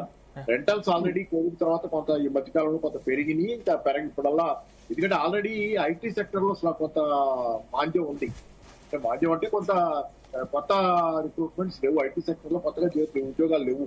కాబట్టి హైదరాబాద్ పెరగాలంటే ముఖ్యంగా ఐటీ ఉద్యోగాలు, సాఫ్ట్వేర్ ఉద్యోగాలు, ఇట్లాంటి వైట్ కాలర్ ఉద్యోగాలు పెరగాలి. వాటిలో కొంత ఆర్టిఫిషియల్ ఇంటెలిజెన్స్ వచ్చిన తర్వాత నిన్నేదో కొత్త వార్త వచ్చింది. ఆర్టిఫిషియల్ ఇంటెలిజెన్స్ కంటే మనుషులే నయం చౌకవుతారు, ఆర్టిఫిషియల్ ఇంటెలిజెన్స్ ఖర్చు ఎక్కువ అవుతుందని కొన్ని సంస్థలు ఆలోచిస్తున్నాయి. సరే అదంతా జరిగితే కొన్నాళ్ళ తర్వాత మళ్ళీ రికవర్ అయితే మంచిది. కానీ ఇప్పుడున్న పరిస్థితి ఏంటంటే artificial intelligence has replace the human beings entry లెవెల్లో ముఖ్యంగా. కాబట్టి ఏంటి ఇప్పుడు కొత్త జాబ్స్ లేవు కాబట్టి డిమాండ్ ఎక్కడ ఉంటుంది? వీళ్ళకి హైదరాబాద్ సిటీలోకి వచ్చేవాళ్ళు ఎక్కువ మంది ఉండాలి కదా. వచ్చేవాళ్ళు ఎక్కువ మంది ఉంటే డిమాండ్ నుండి ఇళ్ల రేట్లు పెరుగుతుంది. కాబట్టి ప్రస్తుతానికి అయితే ఆ పరిస్థితి లేదు. కాబట్టి ఈ ఒక్క ఘటనతో ఏదో ఇళ్ల ధరలు పెరిగిపోవడం, ఇళ్ల రేట్లు ఇళ్ల రెంట్లు పెరగటం, లేకపోతే కొత్తగా స్థలాల ధరలు పెరిగి అసలు ధరలు ఇప్పుడు ఉన్నాయి. ధర ఎందుకు లేదు? ఒక్కొక్క ఏరియాలో చెప్పుకోవడానికి గజం లక్ష్యం చెప్పుకోవచ్చు, లేకపోతే ఇంకేదో చెప్పుకోవచ్చు. కొనేవాళ్ళు లేడు. మనం చెప్పుకోవడానికి మాకు ఉంది స్థలం, మనం ఏదో చెప్పుకుంటూ తిరుగుతుంటాం. నాకు అంత ఉంది, నాకు ఎంత ఉంది. కొనేవాడు ఉంటే కదా దానికి అర్థం పరమార్థం. కొనేవాళ్ళు లేకపోతే ఎంత స్థలం ఉండి ఎన్ని లక్షలు చెప్పుకున్నా ఉపయోగం లేదు. తెలంగాణ మొత్తంలో జరుగుతుంది ఇదే. పల్లెటూళ్ళ నుంచి హైదరాబాద్ నగరం దాకా రేట్లు చెప్పుకోవడానికి, కొనడానికి కాదు. మీరు ఏం చెప్తారు మహేష్ గారు? తెలంగాణ ప్రభుత్వము ఇటీవల ఇది గాసిపా ఇంతవరకు నిజమో తెలియదు కానీ మంత్రివర్గ ఉపసంఘం మీటింగ్ తర్వాత RRR లోపల ఉన్నటువంటి 2 కిలోమీటర్ల మేర ప్రజల భూములను ప్రభుత్వము ఫ్యూచర్ అవసరాలకు నిమిత్తము మేము తీసుకుంటాము, దాన్ని అక్వైరీ చేస్తామని చెప్పి ఒక స్టేట్మెంట్ బయటకు వచ్చింది సార్. దీని కారణంగా ఏం జరిగిందంటే అంతో కొంత RRR వస్తుంది, దాని చుట్టుపక్కల భూములు అమ్ముకుంటున్నటువంటి ప్రజలు కావచ్చు, కొందామంటున్న ఇన్వెస్టర్స్ కావచ్చు, వీళ్ళు కూడా మళ్ళీ ఒక డైలామాలో పడిపోయారు. ప్రభుత్వం ఒకళ్ళు తీసుకుంటే వడ్డీకి చారాణ లెక్క రూపాయి లెక్క మాకు ఇస్తుందేమో అన్న ఒక భయంతో ఈరోజు అక్కడ కూడా భూములు ఎవరు కొనట్లేదు సార్. సో ఈ ప్రభుత్వము ప్రజల్ని అన్ని రకాలుగా భయాందోళనకు గురి చేస్తుంది అనేది వాస్తవం. ఇది RRR విషయంలో కూడా. రెండోది, ఎక్కడైతే ఈ ప్రభుత్వం ఉన్నటువంటి ప్రభుత్వ స్థలాలను ఫ్యూచర్ కోసం మనం ఆలోచించి ఉంచుకోవాల్సిన ప్లేస్లు ఏవైతున్నాయో వీటిని కూడా అమ్మితే భవిష్యత్ తరాలకు అందరాని ద్రాక్షగా మారుతుంది అనేది ఒకటి. రెండోది, ఈరోజు ఆఫీస్ స్పేసెస్ ఈరోజు ఆయన 230 కోట్లకు పర్ ఎకరా ఉంటే రేపు ఆఫీస్ స్పేస్ కట్టిన తర్వాత ఆయన ఏ రేట్లో ఆఫీస్ స్పేస్ ఆయన రెంట్కి ఇవ్వాల్సి ఉంటుంది. అంటే ఈరోజు మార్కెట్ రేట్ కంటే ఆయన 200% ఎక్కువ పెట్టి కొన్నాడు ఇక్కడ స్పేస్ లో.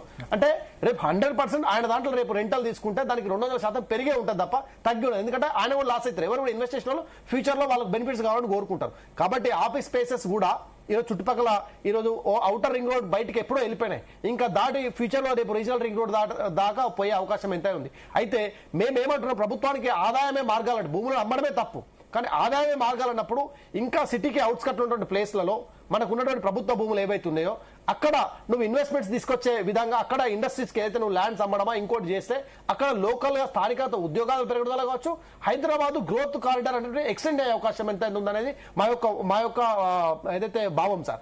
రెండో విషయము నేను కంక్లూడ్ చేస్తున్నాను సార్. రెండో విషయము ఈరోజు కేవలం ఐటీ సెక్టార్ అంటే ఎవ్రీ 20 years కు ప్రొఫెషనల్ చేంజ్ అనేది జరుగుతుంది సార్. గతంలో లాయర్లు, డాక్టర్స్, ఇంజనీర్స్ ఎట్లా ఉన్నారో ఆ తర్వాత 2000 టైంకి వచ్చేసరికి ఐటీ ఎంప్లాయీ, సాఫ్ట్వేర్ ఇంజనీర్ ఉండాలని కోరుకున్నారు సార్. ఈరోజు సాఫ్ట్వేర్ సెక్టార్ కూడా ఒక 20 ఏళ్ళ తర్వాత పడిపోయింది. ఈరోజు ఏఐ వైపు వచ్చింది. ఎందుకంటే ఈ సాఫ్ట్వేర్ ఉద్యోగాలు చాలా వరకు లే ఆఫ్ అవుతూ ఉన్నాయి సార్. సో ప్రొఫెషనల్ చేంజ్ అనేది జరుగుతుంది. కాబట్టి ప్రొఫెషన్ చేంజెస్ విషయంలో కూడా, కెరియర్ గైడెన్స్ విషయంలో కూడా ప్రభుత్వం డెసిషన్ తీసుకోవాలి. At the same time AI based సంబంధించిన ఇన్స్టిట్యూషన్స్ ను, ఇన్వెస్ట్మెంట్స్ ను తీసుకొచ్చే పనిలో ప్రభుత్వం ఉండాలని మేము కోరుకుంటున్నాం సార్. సో తెలంగాణ ఆస్తులను దయచేసి అమ్మద్దు, ఫ్యూచర్ తరాల కోసం వీటిని రిజర్వ్ చేయాలని చెప్పేసి మేము కోరుకుంటున్నాం సార్. ఓకే, ప్రవీణ్ గారు. సార్, హైదరాబాద్ నగరంలో సంపన్నులు ఒకవైపు, పేద మధ్య తరగతి ప్రజలు ఒకవైపు ప్రస్తుతం నివసిస్తున్నారు. హైదరాబాద్ నగరాన్ని కేవలం ఒకవైపు మాత్రమే డెవలప్ చేయడం జరిగింది.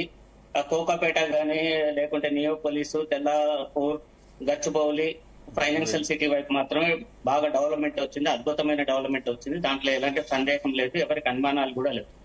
కానీ అదే విజయవాడ రోడ్డు, లేకపోతే Warangal road, Srisailam road, Sagar road ప్రాంతాల్లో ఇంకా డెవలప్మెంట్ అనేది పెద్దగా రాలేదు. అక్కడ ప్రభుత్వం పరిశ్రమలు స్థాపించి ఉపాధి కల్పన చేస్తే అక్కడ కూడా డెవలప్మెంట్స్ వస్తాయి, రియల్ ఎస్టేట్ రంగం అభివృద్ధి చెందుతుంది. కాబట్టి ఆ దిశగా ప్రభుత్వం ప్రయత్నం చేసినప్పుడు మాత్రమే, అంటే రియల్ ఎస్టేట్ రంగం ద్వారానే ప్రభుత్వానికి అత్యధిక ఆదాయం రిజిస్ట్రేషన్ల ద్వారా వస్తుంది. ఈ మధ్య కాలంలో మార్కెట్ విలువలను కూడా ప్రభుత్వం పెంచాలనే ప్రయత్నంలో ఉంది. నెక్స్ట్ మంత్ బహుశా పెంచే అవకాశం ఉంది. అయితే మేము మీ ఛానల్ ద్వారా ప్రభుత్వానికి ఏం తెలియజేస్తున్నాం అంటే, మార్కెట్ విలువలు పెంచినప్పుడు స్టాంప్ డ్యూటీ పెరుగుతుంది, అంటే రిజిస్ట్రేషన్ ఛార్జెస్ పెరుగుతాయి. రిజిస్ట్రేషన్ ఛార్జెస్ తో పాటుగా ఎల్ఆర్ఎస్ ఛార్జెస్ పెరుగుతాయి. ఎల్ఆర్ఎస్ ఛార్జెస్ తో పాటుగా పర్మిషన్ ఛార్జెస్ పెరుగుతాయి. ఈ ఛార్జెస్ అన్ని కొనుగోలుదారుడి మీదనే పడతాయి, బర్డెన్ పడుతుంది. కాబట్టి మేము ఏమంటున్నామంటే, మార్కెట్ విలువను పెంచండి. మార్కెట్ విలువను పెంచినప్పుడు ఇప్పుడు ఏదైతే 7.5 స్టాంప్ డ్యూటీ ఉందో దాన్ని 3% తీసుకొస్తే అప్పుడు కొనుగోలుదారుడి మీద భారం పడకుండా ఉంటుంది. కేవలం ఖజానా నింపుకోవాలనే ఉద్దేశం మాత్రమే ఉండకుండా పేద మధ్య తరగతి ప్రజలను దృష్టిలో పెట్టుకొని ఏ నిర్ణయమైనా ప్రభుత్వం తీసుకుంటే బాగుంటుంది. హైదరాబాద్ నగరాన్ని నలుమూలలా త్రిపులార్ చుట్టూ డెవలప్ చేస్తుందని మేము ఆశిస్తున్నాం సార్. అట్లా డెవలప్ చేసి ఉపాధి కల్పన రాకపోతే మాత్రం హైదరాబాద్ నగరంలో ఈ రియల్ ఎస్టేట్ రంగం ఇదే విధంగా స్తబ్దంగా కొనసాగే అవకాశం ఉన్నది. ఏం చెప్తున్నారు లాస్ట్ కంక్లూడ్ ప్లీజ్. నేనేమంటున్నానంటే, అలా కాంగ్రెస్ ప్రభుత్వం 6 గ్యారెంటీలను అమలు చేయడం చేతగాక ఖజానా ఉన్నటువంటి ఖజానాను మొత్తం ఖాళీ చేసి, అదేవిధంగా ఆ ఖజానాను నింపుకోనికి ఏం చేస్తుందంటే భవిష్యత్తు తరాల యొక్క భూములను అమ్ముకుంటున్నటువంటి పరిస్థితి ఈరోజు. ఇప్పుడైనా అంటే వాళ్ళకి పాలన చేతగాక, అసమర్థ పాలనలో ఈరోజు తెలంగాణ సమాజం మొత్తం కొట్టుమిట్టాడుతున్నది. ఇకనైనా నిద్రలేసి అంటే తెలంగాణలో వాళ్ళు ఇచ్చినటువంటి హామీలను నెరవేర్చాలి. అదేవిధంగా ఇక్కడ 2.5 సంవత్సరాలు దాటింది.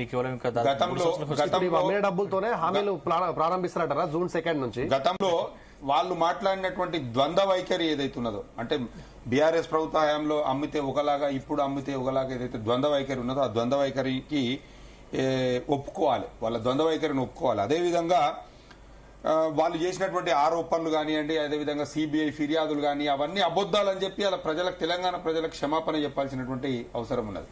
నేను ఒకటే డిమాండ్ చేస్తా ఉన్నాను. ఇవాళ వాళ్ళు వేసినటువంటి వేలాలు ఉన్నాయి కదా, ఏదైతే రాయదుర్గంలో 18 ఎకరాలు కానివ్వండి, ఉస్మాన్ సాగర్ లో 15 ఎకరాలు కానివ్వండి, అదేవిధంగా ఈ రోజు మళ్ళీ రాయదుర్గంలో 6.5 ఎకరాలు ఏదైతే ఉన్నదో, వీటన్నిటి మీద ఒక సిట్టింగ్ జడ్జి తోటి విచారణ చేపించేటువంటి దమ్ము ధైర్యం ఈ కాంగ్రెస్ ప్రభుత్వానికి ఉందా నేను అడుగుతా ఉన్నాను. ఎందుకంటే గతంలో వీళ్ళు మేమేదైతే వేలం వేసినామో దాని మీద సిబిఐ విచారణ చేసిరు కదా. ఇక్కడ కనీసం సిట్టింగ్ జడ్జి తోటన్నా విచారణ చేయించేటువంటి దమ్ము ధైర్యం ఈ ప్రభుత్వానికి ఉందా? కేవలం ఏంటంటే కాలాన్ని టైంపాస్ చేయడానికి, కాలాన్ని కొనసాగించడానికే ఇలా ఉన్నది లేనట్టు లేనిది ఉన్నట్టు ఏదో మాయలు చేసి ఇలా సామాన్య ప్రజలను ఇబ్బంది పెట్టొద్దు, వాళ్ళను కన్ఫ్యూజ్ చేయొద్దు. మీరు ఏవైతే హామీలు ఇచ్చిరో మీ మేనిఫెస్టోలో 420 హామీలు ఏవైతే ఇచ్చిరో ఆ హామీలను మీరు నెరవేర్చాలి. ఆ హామీలను నెరవేర్చే వరకు బీఆర్ఎస్ పార్టీ మిమ్మల్ని వదిలిపెట్టే ప్రసక్తి లేదు. ముఖ్యంగా ఈరోజు నిజంగా వాస్తవంగా చూస్తే ఏ గ్రామంలో చూసినా రైతులు 6 కాలం పండించినటువంటి పంట కల్లాలలో ఉంటే వాళ్లకు ఆ కల్లాలో ఉన్న ఒడ్లు కొననీకే సోయలేదు. ఇవాళ ఎక్కడికక్కడ కుంటి సాకులు చెప్తున్నారు. లారీలు లేవని, అదేంటిది హమాలీలు లేవని, సుతిలీలు లేదని, దాని కుట్టనిగా దబ్బడం లేదని చెప్పి, ట్రాక్టర్లు వస్తలేవని చెప్పి, అరే వాళ్ళు చెప్తున్నటువంటి కుంటి సాకులతోటి ఇలా పాపం రైతులు వాళ్ళ యొక్క బాధలు వర్ణనాతీతం. ఎక్కడికక్కడ అకాల వర్షాలకు ధాన్యం దడిచిపోయి మొలకెత్తుతే కూడా కనికరిస్తలేదు ఈ ప్రభుత్వము. వీళ్ళు ఎంతసేపు ఉన్నా గానీ అక్కడ రైతుల ధాన్యం కొనేది మర్చిపోయి విగ్రహాల ఆవిష్కరణలు, సెంటిమెంట్లు, ఇలా భూముల వేలాలు వీటిపైననే పడ్డది. కానీ రైతుల సంక్షేమాన్ని కానీ అదేవిధంగా తెలంగాణ ప్రజల సంక్షేమాన్ని ఎక్కడ కూడా పట్టించుకుంటలేదు, పూర్తిగా విస్మరించింది. ఖచ్చితంగా రాబోయే రోజులలో వీళ్లకు ప్రజలు ఖచ్చితంగా 100% బుద్ధి చెప్తారు. తెలంగాణ నుంచి కాంగ్రెస్ పార్టీని తరిమేస్తారు. Right, thank you Lakshmi Narasimha Reddy garu, Mahesh గారు, ప్రవీణ్ గారు, పాపారావు గారు, థ్యాంక్ యూ. చర్చలో మాతో పాటు పాల్గొన్నందుకు ధన్యవాదాలు. మొత్తం మీద ఇవి ఈ రోజు డిబేట్ లోని అంశాలు. చూస్తూనే ఉండండి జీ తెలుగు న్యూస్, నిజం నిక్కచ్చిగా.